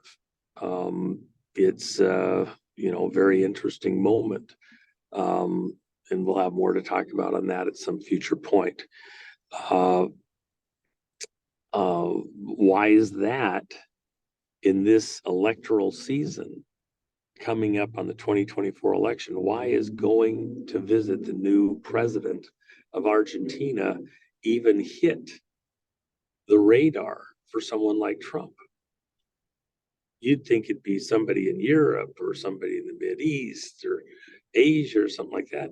Most people haven't even got on their map yet South America or Argentina. And by the way, there's a tremendous crisis developing in Chile next door. Chile has been this place that has suffered all sorts of drama over the last 60, 70 years, just like happened across Southeast Asia and other places. And things that happen in Chile and Argentina have great leverage on what's going on in Central America and up into the Americas, up to the United States.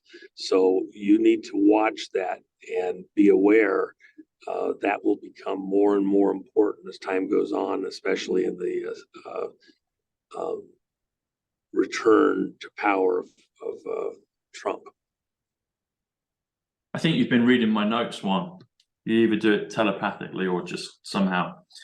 So my last question was about the new Argentinian president. He looks pretty cool. He's got a leather jacket. He looks, he was like, oh, this guy, he looks like a small David Hasselhoff.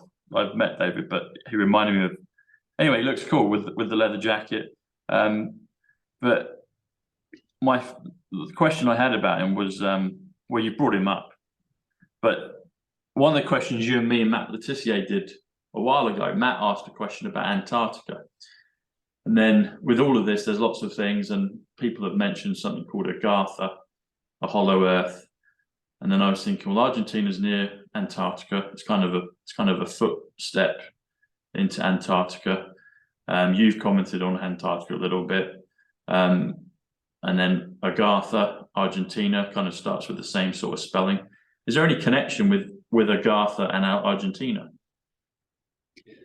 I'll save that for a different day. It's a different conversation, and there's things that are in play right now that let's save that for the future, and we'll get into that at another time.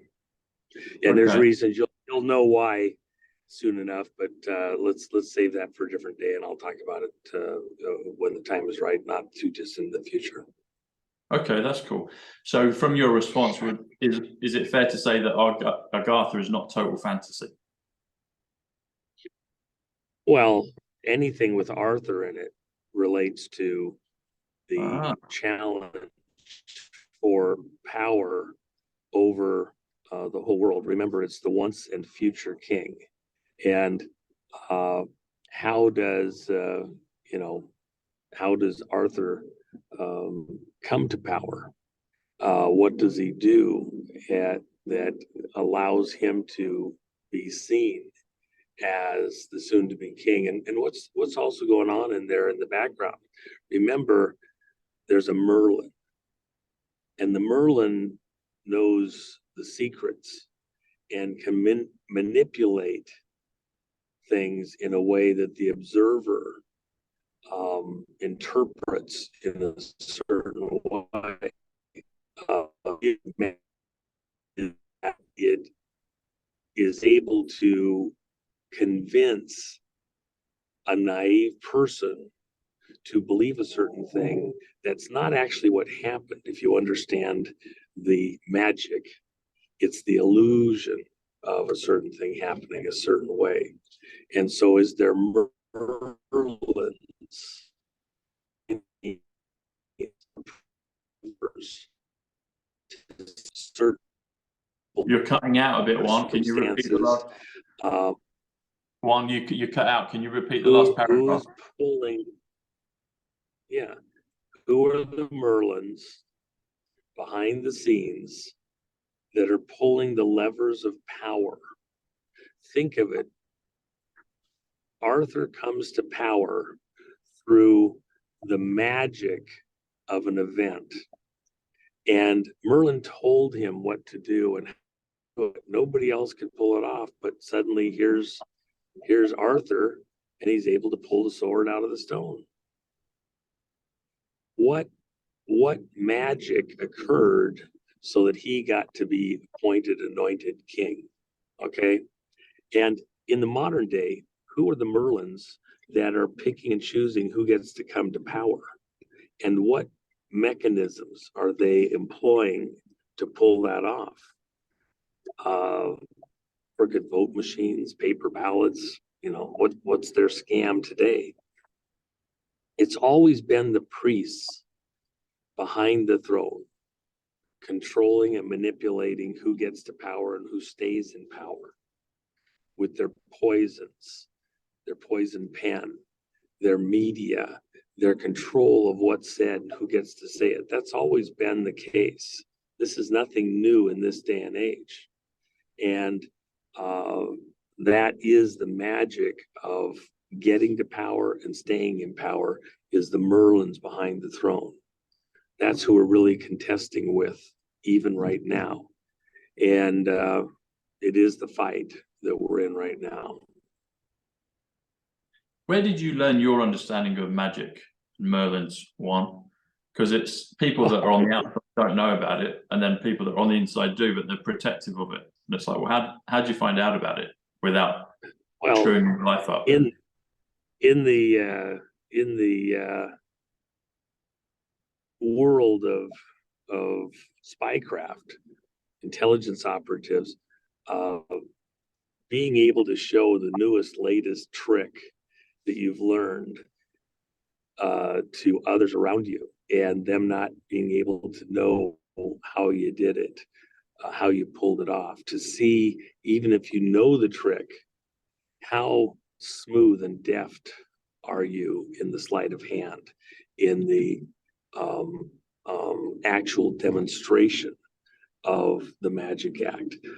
That's why you have Magic Castle down in California. It was created by magicians, for magicians to hone and master their craft, the art of illusion. And they would, invite, members to come watch their performances. And the reality is, other magicians would, maybe it was an old trick, but with a new twist. And they would watch to see how well you were able to pull it off, if they could see the mechanisms that you were using in order to pull off the trick, the hat trick. And in the world of spycraft, illusion is everything. In war, illusion is everything. The ability to feint that you're going one way while you're actually going a different way. Oh, we're going to land at Calais and Patton's going to lead the attack. And while Hitler is waiting and watching and knowing that the real attack is not going to be at Normandy, because his fortune tellers have told him it's Calais. His military advisors have told him it's Calais. The aerial photographs showing Patton's army, which actually is just a bunch of inflated plastic tanks, rubber tanks. But the photo shoots of their fighters flying over the area with cameras have shown this whole army of tanks that are still sitting, waiting to be sent, and various vehicles that it possibly in the middle meets with the high tide. Calais is not quite as critical on the tides, and therefore they're going to do Calais. That's the sleight of hand, the gamesmanship, the, whether it's sports, politics, military, even business, so that your competitors don't fully understand what you're doing when you go a certain way in your marketing and advertising. Till it's too late, you've already got the high ground.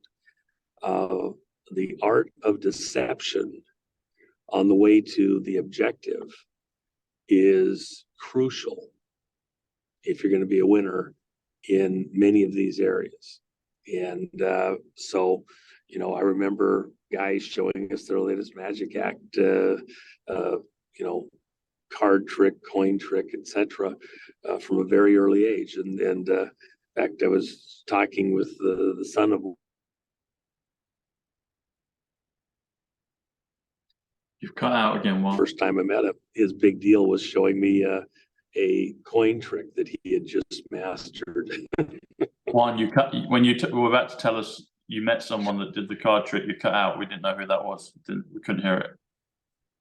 Oh, it was a friend who was actually a station chief in a certain country. His son and I just talked this week. He's passed away now a long time ago, but I remember the first time I met him in the 70s as a kid, and he had to show me his latest coin trick. It was, it was mystifying to me how he could do it, did it.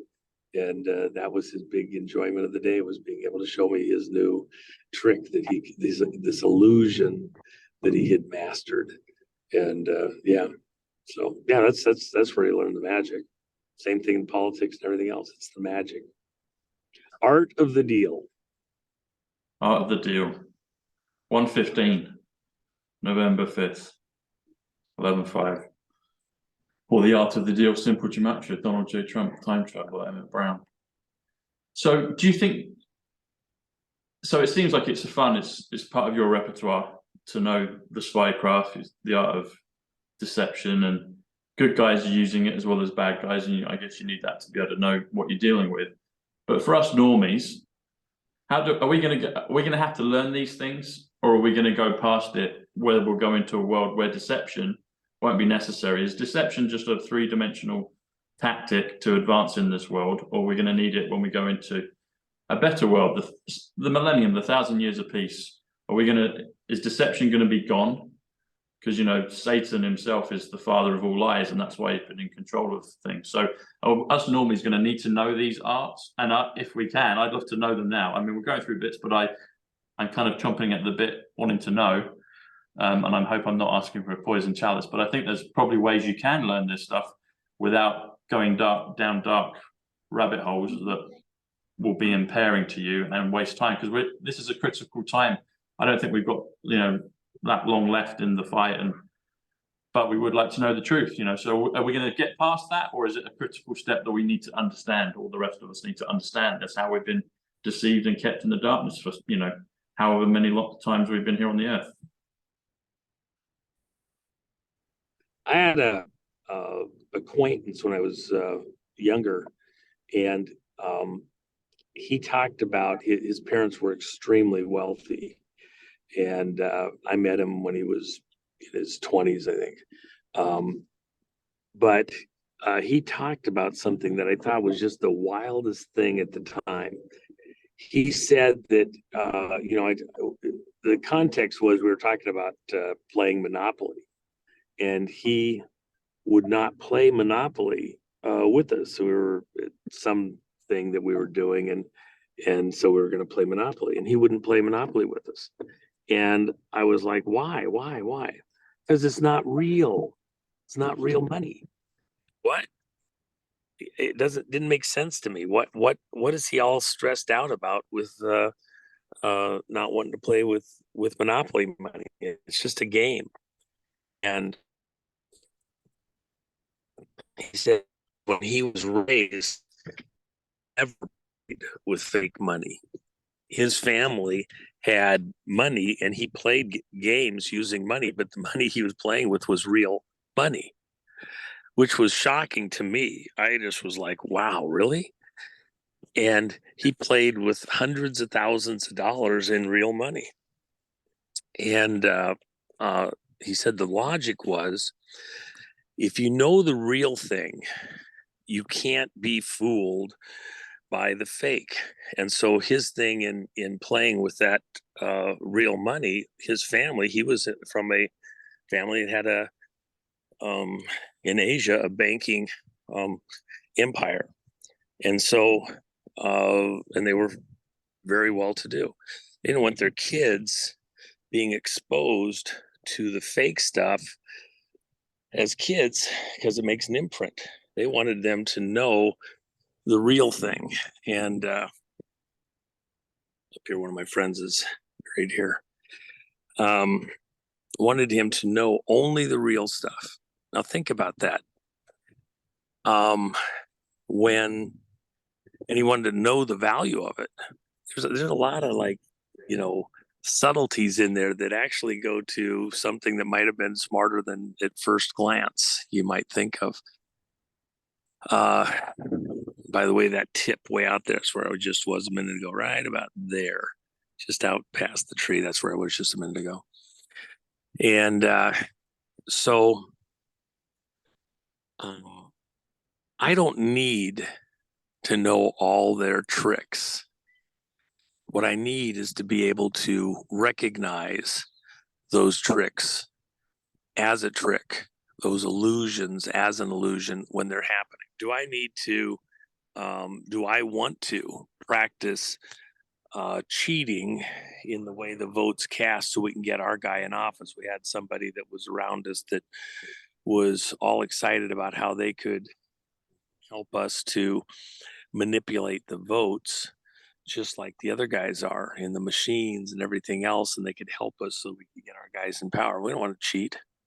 Don't want anything to do with it. That's the stupidest, dumbass thing I ever heard in my whole life.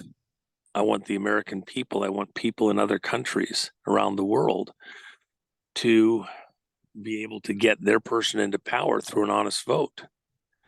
Their will, not somebody else's will, be done. That the people have good sense of what's, good for their economy, their kids, their future, and not something that's a captured operation. So will I need to be able to practice their tricks and show the illusions with exacting perfection and always be learning a new twist on an old game for how to con and fool people and do stuff like that, or just be able to recognize that's not real? And I might not understand exactly why it's not real this second, but I can tell doesn't have the touch, the feel of real. See, when he played with real money, he understood the feel, the texture, the intricacies. And when counterfeits would come in, he could see them, intuitively, almost instantly. And then they could dissect and come up with the rest of it. Yeah, it is this and this and this, and here's why. Within us as a people, we need to recognize, because we know the real from the con, within, say, the spiritual realm. There's a lot of people that have all sorts of, spiritual presentations, and they've got a great performance and sound and all that, and it sounds really, spiritual. But is it of the God in heaven, or is it illusions from other gods, from Satan himself, made to look like the real thing? Eve was beguiled by Satan, Lucifer, the devil.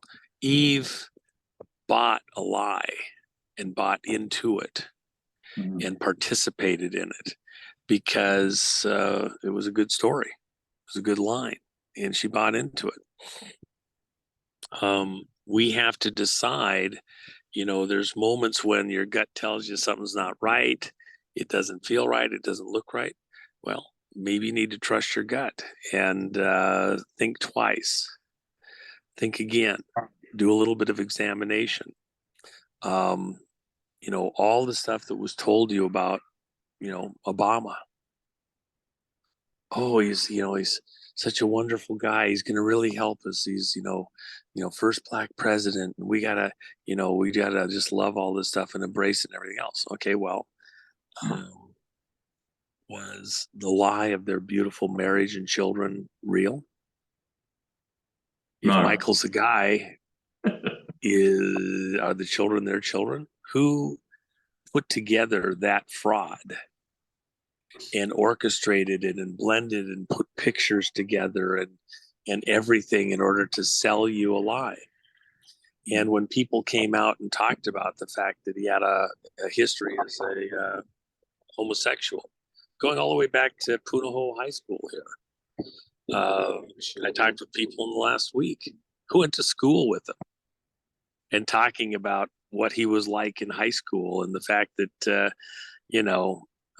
he went both ways, had interests in girls and guys, and his drug usage and things like that.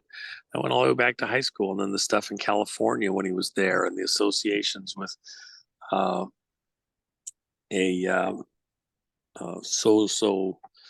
so-called religious group, Subud, and with their California location, and his mom's involved in it. Oh, and by the way, they have one out by Langley. And oh, by the way, the president of Indonesia during his political race comes out and says, yeah, Sabood is a CIA operation, a pseudo-religious operation, and their players, their members, of which Obama's mom was a member, are trying to overthrow our government. Okay, in a coup run by the CIA. Well, as you come up through the ranks, was the same group, the same people that created that situation in Indonesia where Obama was being raised for a little while and his mom was participating. Did they also have some participation in bringing a person up through the ranks of power with an illusion to get to the presidency of the United States? How many people across the world are going to be comfortable with the fact that they were bought into a lie, illusion of who these people were when they came to power? What was the storyline when they came into power? And what is the understanding today of those people? I don't think, even here in Hawaii, with things that have happened just in the last few months, with what happened in Maui, other things politically, a lot of these people may not even show up this year during the holiday season because the people here are beginning to recognize what's going on. One of the interesting things that just happened, I was at a particular location, and one of the owners was approached privately a couple days ago and said, hey, you think it's about time we pull down the pictures of Obama and Michelle and everybody else and maybe lose them? And this owner was kind of shocked, like, what are you talking about? Well, everybody knows what the story is. I think people are actually not looking forward to seeing them now and actually are getting pretty pissed. They don't want to see those pictures anymore. And so they said, well, this stuff has been brought down for the holidays. It might not come back after the holidays. In other words, what I'm saying to your whole audience is, even in ultra liberal land, these players are now recognized. The facades are coming off. The illusions, the storylines are coming unraveled. And even in places where they've been extremely powerful in being able to carry the illusion on and on and on and on and keep people snowed about who they are, what their objectives are, who their real alliances are with. The reality is that is coming unraveled. It's coming unglued. It's going away. And more and more people are seeing past the magic to see the gossamer threads of fishing line pulling things through the sleeve, and the sleight of hand with the twist of the hand and the distraction to keep us off our balance, where to look for the real magic, and that it's not actually magic, it's an illusion. And we've been sold to drive our country in a particular direction based on illusions in a hall of mirrors. We are beginning to recognize how this is being done. The tricks are happening, including these falsities of who the people actually want in power versus who's manipulating the votes and the media and the information you receive and how you vote based on that media input, and October surprises and things like that, to push the country in a direction which is not the direction that we would naturally go or want to go, taking us off point, not just here in America, but across the world. That's part of the amazing thing about what's happened in Argentina and is happening in other places up in the Netherlands. These globalista are losing some of their grip. Will they let go easily or readily? No, they'll fight harder. And they'll take us to nuclear war if they have to hold power. They don't care. There is no price too high that they will make you pay in order for them to stay in power. That's the fight we're in right now. That's where it's going. That's what this is all about. Thanks, man. So when you say it's not magic, it's an illusion. So magic, then there is good magic then.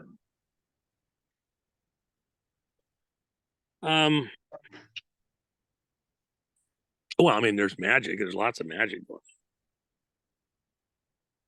There's no doubt about Just that. the intention of the one doing it that makes it good or bad or grey. Well, I wouldn't say good or bad. It's bad. The good guys aren't trying to pull off the magic to do any illusion at all.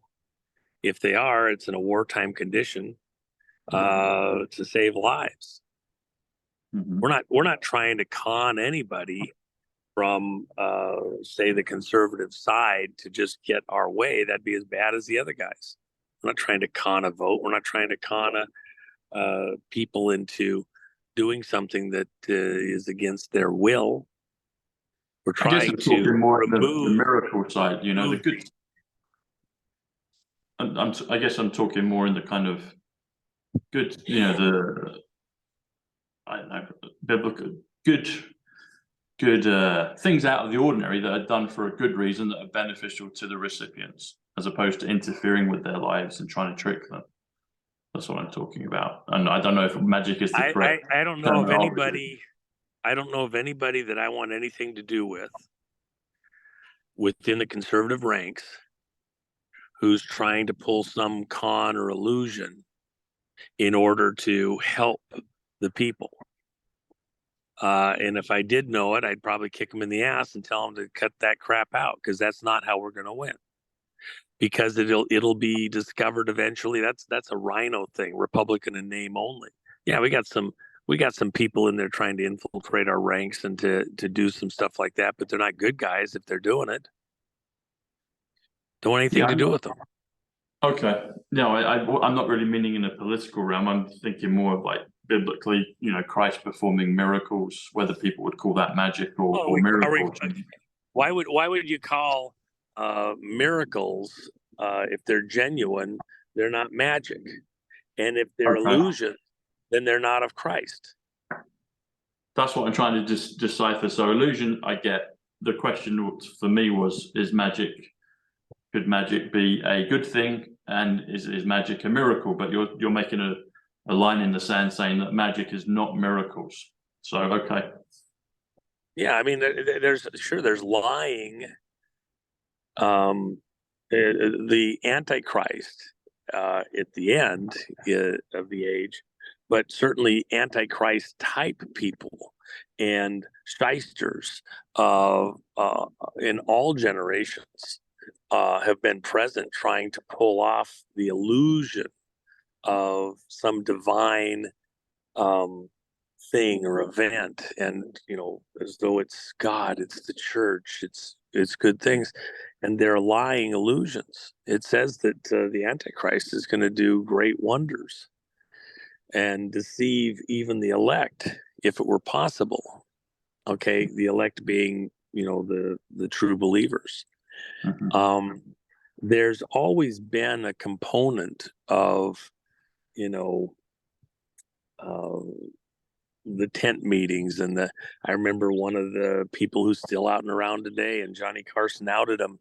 He had a word of knowledge about this person and that person and their disease and their sister and whatever, and was broadcast to his earpiece on such and so frequency from the back of the room.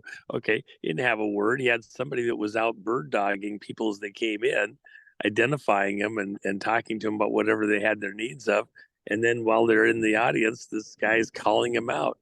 And Johnny Carson, they captured it on recording and played it on the show. Yeah, this shyster is ripping people off at their prayer services with healing and miracle water and all that. Okay, that's always been around. The priests in Egypt, they threw down their staves and they became snakes.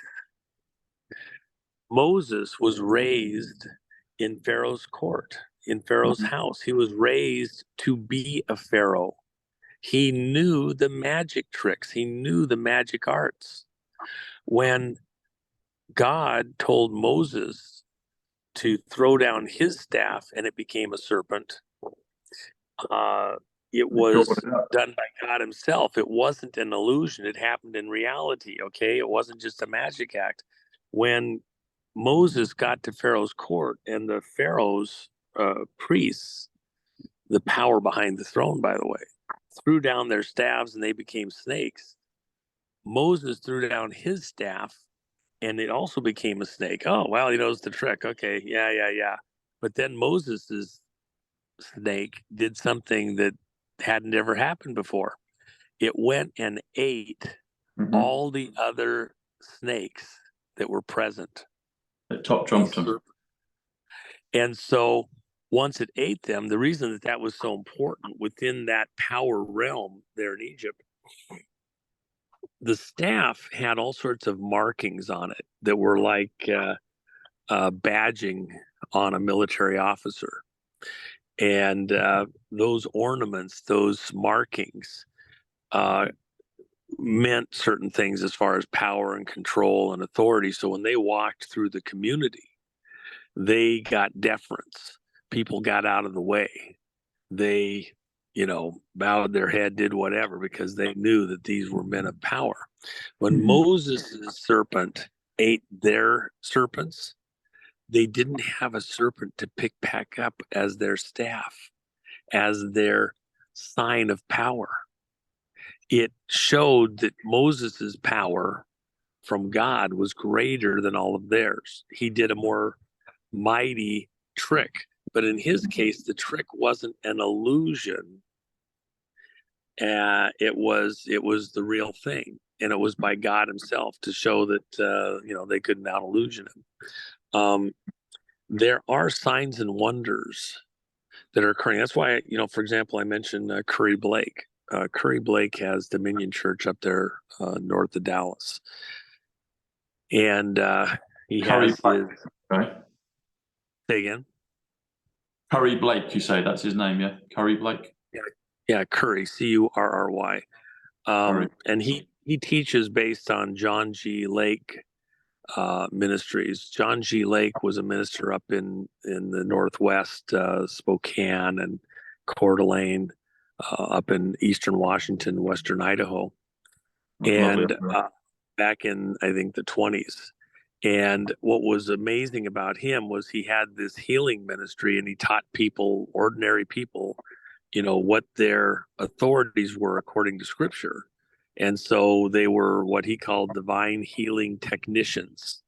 And they understood their authorities going back to Christ and to Adam himself, and then would, command healing for people based on those understandings. And so in the time period that John G. Lake was alive, national publications, international publications wrote stories about the fact that these people were going in, just average people who'd learned their authorities in Christ to heal people. They were going into hospitals and clearing out the whole hospital, every room. Didn't matter what the people had. His thing for them to be a divine healing technician was the final test, whether or not they had learned everything properly, was they had to find somebody who was terminally ill. There had to be agreement that what they had was terminal. They were not going to live. And then they had to heal them. And if they didn't heal the person, if the person died, they were done. They didn't get to work as a divine healing technician. Their career was over as a healer. And so it was do or die, literally. And those people had to go heal a person who was terminally ill. And the stories are just amazing. Now, the reason I mention that, to me, the work that he's doing, that church is doing, and people that have been participating in that ministry are doing. I invited a bunch of the Gideon's Army people, Jerry Foley and that to attend one of the conferences there in Dallas. And the reason that's amazing to me is because he's not Elvis from the pulpit. There's no great theater, anything like that. It's a very straightforward, Over from the pulpit. guy. He's and the ministry, and they have amazing stories within that operation of incredible healing ministry. It's, in my opinion, a very genuine, real ministry in alignment with the scriptures. Now, there's other healing ministries out there that are equally, on the cash and doing beautiful work and scripturally correct in alignment. They're not the only one. There's no spirit of exclusivity here. I just happen to like the way that he presents without a lot of embellishment or frills. Don't need the theater. Fairly straightforward. I mean, think of Christ himself. While there was throngs coming and they knew that healings were taking place and things like that, did they set up a big tent? Did they have all of the local, media people there? Their big broadcasters there for everything that he did? Did he, do an open and closing ceremony? Was there a lot of theater? I don't think there was. He came, he spoke to people, and he healed them. And it was pretty straightforward, and it wasn't done with a bunch of silly, distracting embellishment. And the authorities, even the apostles, they may have had tent meetings, they had great gatherings, they had their churches, but the more theatrical and orchestrated the presentation, probably the less genuine and real what's going on is in many cases, I think. And that's just kind of my attitude on it.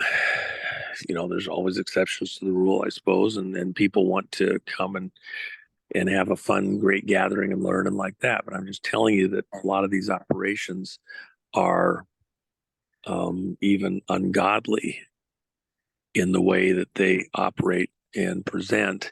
And then a lot of the theater has nothing to do with God in heaven. It's somebody else that's running those operations, because things that they're doing and the way they're presenting is not scriptural, or it's not found anywhere in scripture. And that's a big concern. That's what I'm getting at, Juan. So thanks for sharing that. That's what I want to know about. I think I speak safely for a lot of my audience. They want to know these things. They want to know where the true power of Christ is. They want to know, you've mentioned this gentleman that teaches divine technicians to heal people. This is the sort of thing that I'm personally interested in, and I know many of my audience are interested in this stuff. They're the things that will take us on. These are the things that will help us kick on, and we don't want to be deceived. We don't want to have illusions. And I agree, if you're not going to need a lot of razzmatazz around something like actual healing people, like really healing people, not just kind of, well, you kind of feel a bit better, but literally do or die, right on the line. You're terminally ill, you're going to die. We're coming in and we're going to heal you. We're going to basically, resurrect you before you die. That's the sort of stuff, they're the sort of things I've always been interested in. That's why I always probe you for that. So thank you for sharing that. The real miracle. Well, let me just say this. If you're talking to God himself,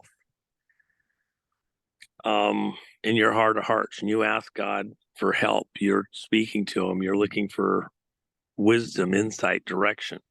God is a good God. He's not there to deceive you. The true God is there. If you have a request, you have an ask. You ask for bread, he's not giving you a rock. If you ask for fish, he's not giving you a serpent. Okay. The true God isn't there to con or fool you. He's there in truth. Truth is one of the names of God.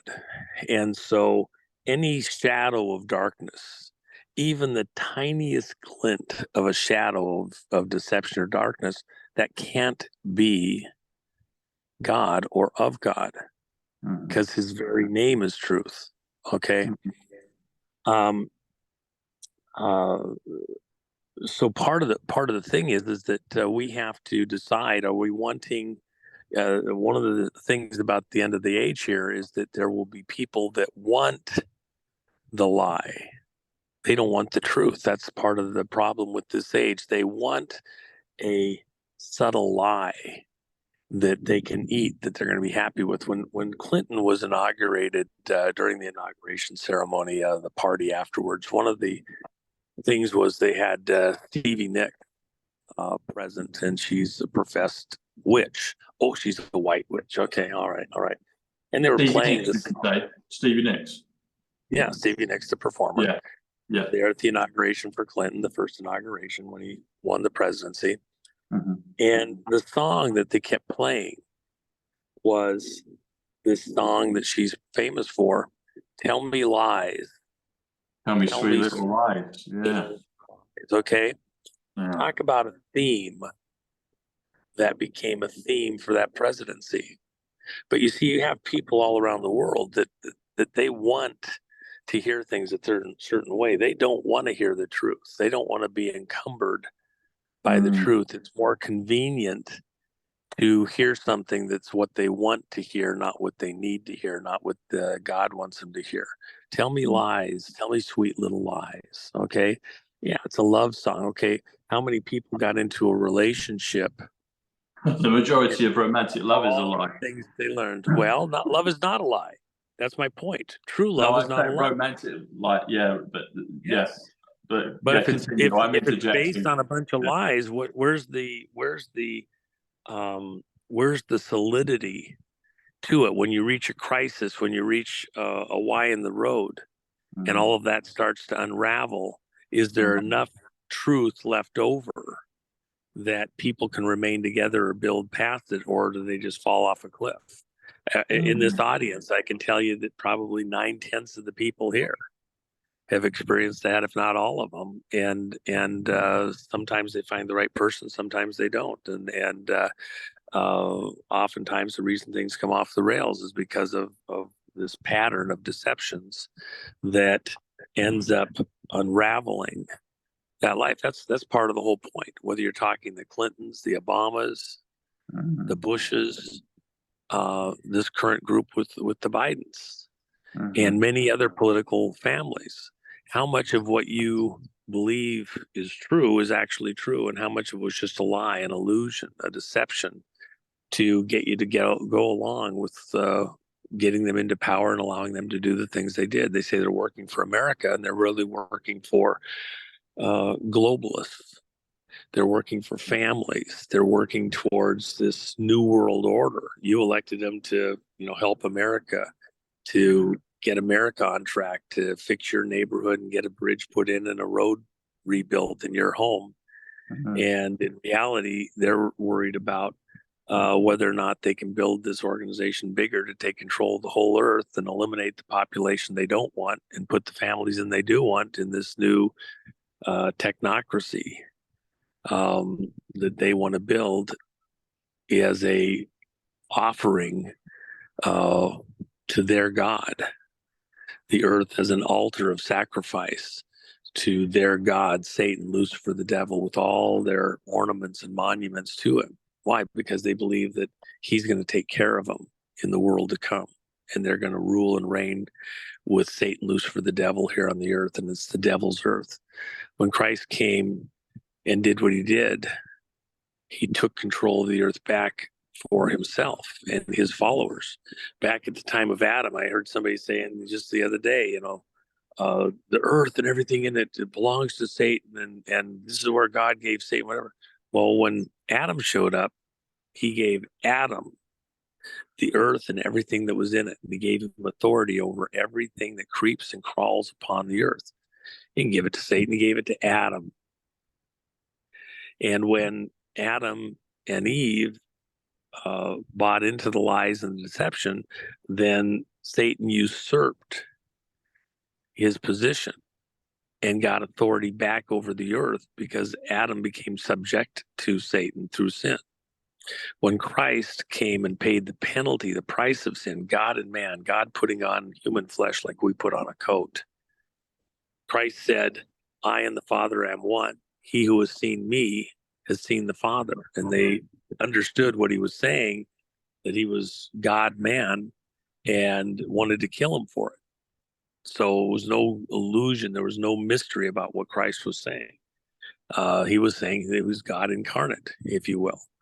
The Spirit of God in human flesh. When he did miracles, healing people, even on the Sabbath, in spite of all of the constructs of men, including the law, you can't heal somebody on Sunday or the Sabbath day. That's such a oxymoron. Yeah. Yeah, I mean, and so they're telling him that he's violated the truth of God because he healed somebody. Violate the 2-meter rule. Okay. So he clearly had the power to heal, but then men wanted to control when and where he could exert that authority. That's the world that we live in today. We, as children of God in heaven, in fact, go to the Lord's Prayer.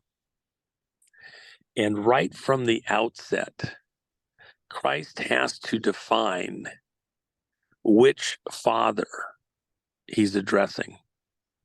Our Father, which art in heaven, not Satan, Lucifer, the devil as a father, the father of lies.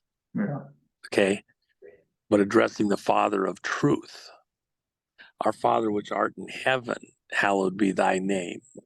The name of truth, the being of truth, straightness.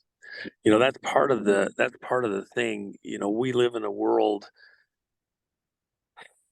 full of bullshit, as Roseanne said the other day at the Trump rally. We do. It stinks. And although with manure you can grow, you need it as well to have a happy life. But yeah, we do. But in the bullfight ring, forget the manure, forget the bullshit, kill the deep state bull. Okay, kill the goddamned deep state bull. And by the way, some people thought that she was taking the Lord's name in vain. If you tell God what to do, if you say, God, damn this person or this thing, you're telling God what to do. You're making yourself greater than God because you're telling him what to do. That's not what Roseanne did. Roseanne said, Trump, kill this God-damned deep state bull in the bullfight. And so the bull, the actions of these deep state people are ungodly. They're already damned by God himself through his word and our understanding of sin, evil, corruption. So she wasn't telling God what to do. She was telling Trump that as you come back, do your job, which is to kill the God-damned by their actions, their operation. She was describing their state. Yeah, she described what they were. And agreeing with what God had already done. He has damned their behaviors, their operations, their lies, their untruth, their deceptions, their robbery of administration over the people to their own groups and ends through frauds. So she wasn't cursing or cussing or using the Lord's name in vain. Yeah. And so some Christians heard that and they heard it wrong and need a little nudge to get their understanding correctly, slow down and listen to what was actually said, not what they thought was said. People by the way, that's the imagery that we have. In fact, you can go over to the Jennifer Mack to the store there, and we have the art that is done with killing the deep state bull. I've done long presentations, including here, talking about that, and having a lot of fun. In fact, I think Jennifer has a special site there for that. So, sorry, go ahead. You see my 2 sticks, my 2 books. Oh yeah. So the art of the deal, and then this one. Yeah. There you go. Yeah. Well, the deep state bull and Trump fighting it as the Megador is just a very fun image. And in fact, we have a limited number left of the coins. They're not over at Jennifer's site. They're over at allpatriots.com, over at gumroad.com. And there's the coin will be there to the end of the year, but there's a very limited number. We might have some we put on Jennifer's site for the end of the year briefly. And that's the 2023 coin. That's pure silver. That's really cool.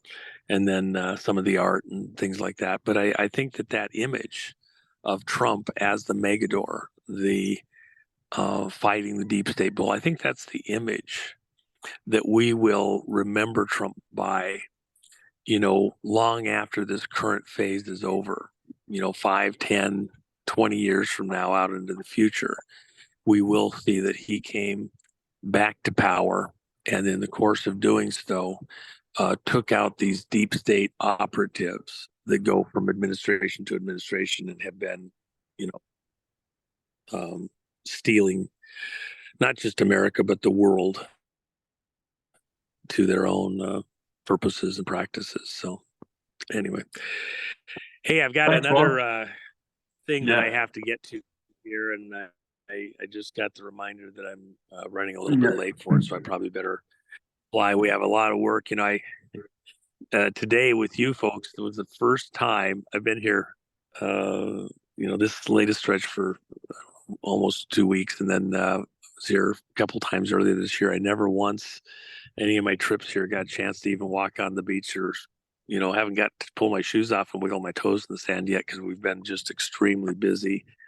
There's, stuff related to what's going on in Maui and other things. And so we've been just packed in addressing those things. And we have more of that even yet today. I'm hoping to get a break somewhere in here and get to enjoy it a little bit. But we're really very busy. This is a crucial moment in the history of the world and in the history of America. And we don't want to miss anything with what our responsibilities are to get America back on track. So, and the world. Well, when you get a moment, put your toes in the sand, enjoy it, and keep on going, buddy. Well, I hope to. I don't know when it'll happen this trip, but we'll try. And we've got huge things coming up that people will enjoy, and I can't talk about right now, but there's stuff in the works. It's coming. It's going to be just a blast, and I think people will really enjoy. And more with Roseanne. That's going to be a blast there too. So,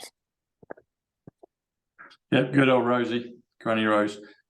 That gentleman that you said about the ministry one, does he have a website or is he contactable? I'd love to get in touch with him, maybe get him on the show if he's open to it. Well, Curry Blake Ministries and Dominion Church in Dallas, and I don't know that he does that many private interviews. They have they broadcast their stuff. In fact, they've got an app. I have the app myself, and I enjoy it, of presentations that go on during the course of the week. And he's very careful not to do long, drawn-out presentations. Okay. And you can get those on the app, and it's like $25 a year, which goes for the ministry. But they've also got, and they didn't really plan for it; it just happened. But I think they're amongst the larger televised ministries now on the planet, on a lot of platforms, and that's all occurred within the last year, and through some private donations that happened that they didn't even really ask for. And so that's kind of a miracle all unto itself. I think it goes to They're a very genuine, not all theatrics or, pass the hat every 5 minutes type of thing. They're doing real work. And again, I have great respect for them. There's other great ministries around the country, around the world. Look, there's no spirit Do you know of of any here in England? exclusivity here. One God is, of the same I sort do of know. caliber? Yeah, I do know of a couple over there, and in fact, if I get time when I'm flying through there here in the not too distant future, I was hoping to stop and visit in with a couple of them, and but we'll see how that works out. But I will tell you this: all around the world, there's a move of God which cannot be counterfeited, Yeah. and that's coming. That's coming right now. Even what's going on here in Hawaii is marked. There's a component to it that is washing away the illusions, the deceptions, even into the political world. There's a sense of what's real and what isn't within these ministries. And I think that had something to do even with this thing I was mentioning in the background, with the person saying, should we just pull down those pictures at this point, not willing to participate or have any part of the lies around them anymore, persons or operations. And I think that's something we will know by what people choose to engage with, have around them, that there's a actual purity within their conversion activities, because it's real, because they won't even tolerate the frauds to be displayed even in their pictures around them, if that makes sense to your people. Yeah, that totally makes sense. People don't want any more bullshit. I can speak for them. Forget the bullshit, kill the bull, like Roseanne says. Exactly. Forget the bullshit, kill the bull. In fact, that's why it's kind of funny. So I carry one of the coins with me anywhere I go. They're kind of a. It's one of the things that we slapped him down on the table the other day when we were deciding who was going to buy lunch, and my friend pulled out the coin. It was like, oh shoot, usually I could beat you with the challenge coin. Then he has one of my coins, so it was even. And then we had to decide, okay, is the more valuable side down? He had his with the tail side up, and I had it with the heads, and we were deciding which was the more powerful side. In our challenge coin, heads up or tails up as being the more powerful side, killing the deep state bull or Trump with his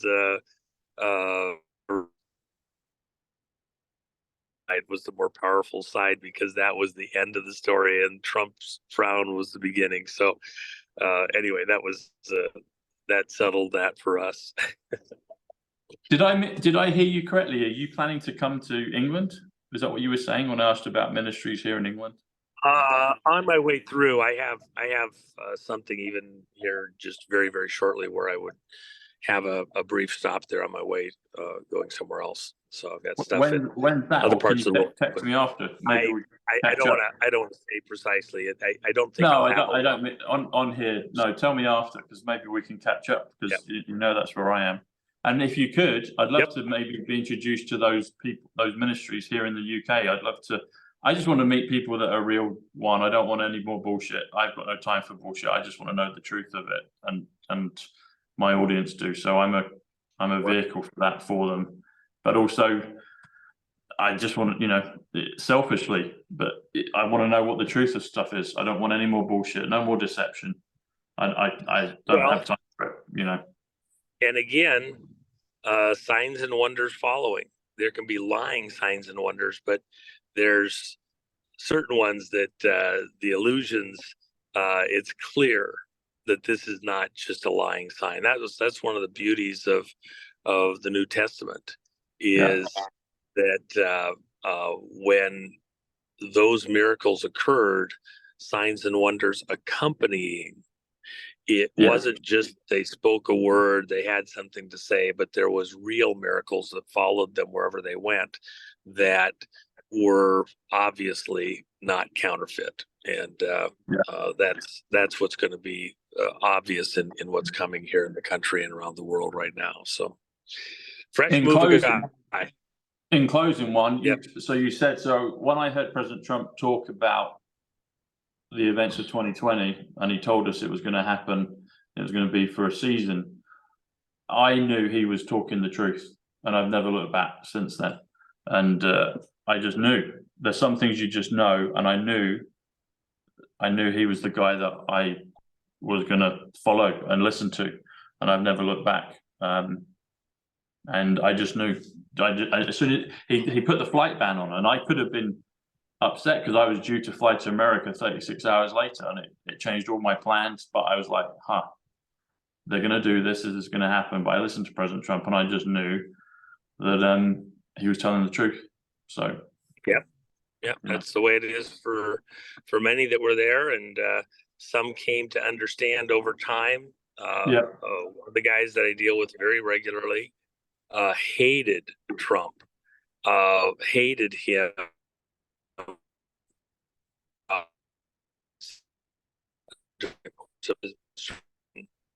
Had like a Pauline moment, road to Damascus moment, and realized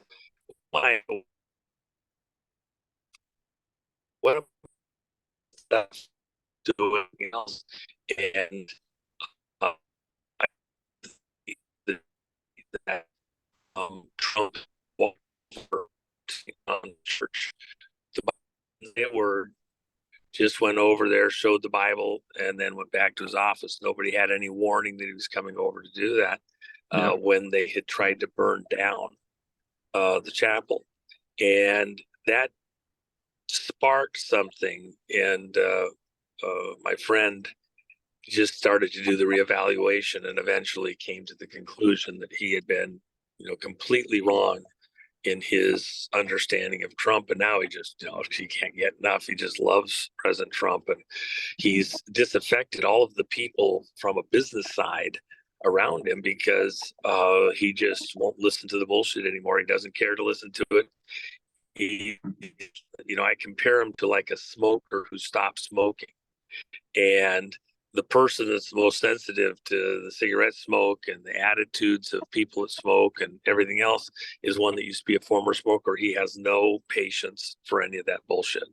And, he got clear of it, smokers get clear of it. And then they, the people that want to continue to smoke, he got clear in his mind thing. And they don't have patience for others that can't do their own calculations. So anyway, good stuff. Thanks, Juan. Good journey. We'll speak soon, and I might see you here very soon. So brilliant. Thanks a lot. All right, bro.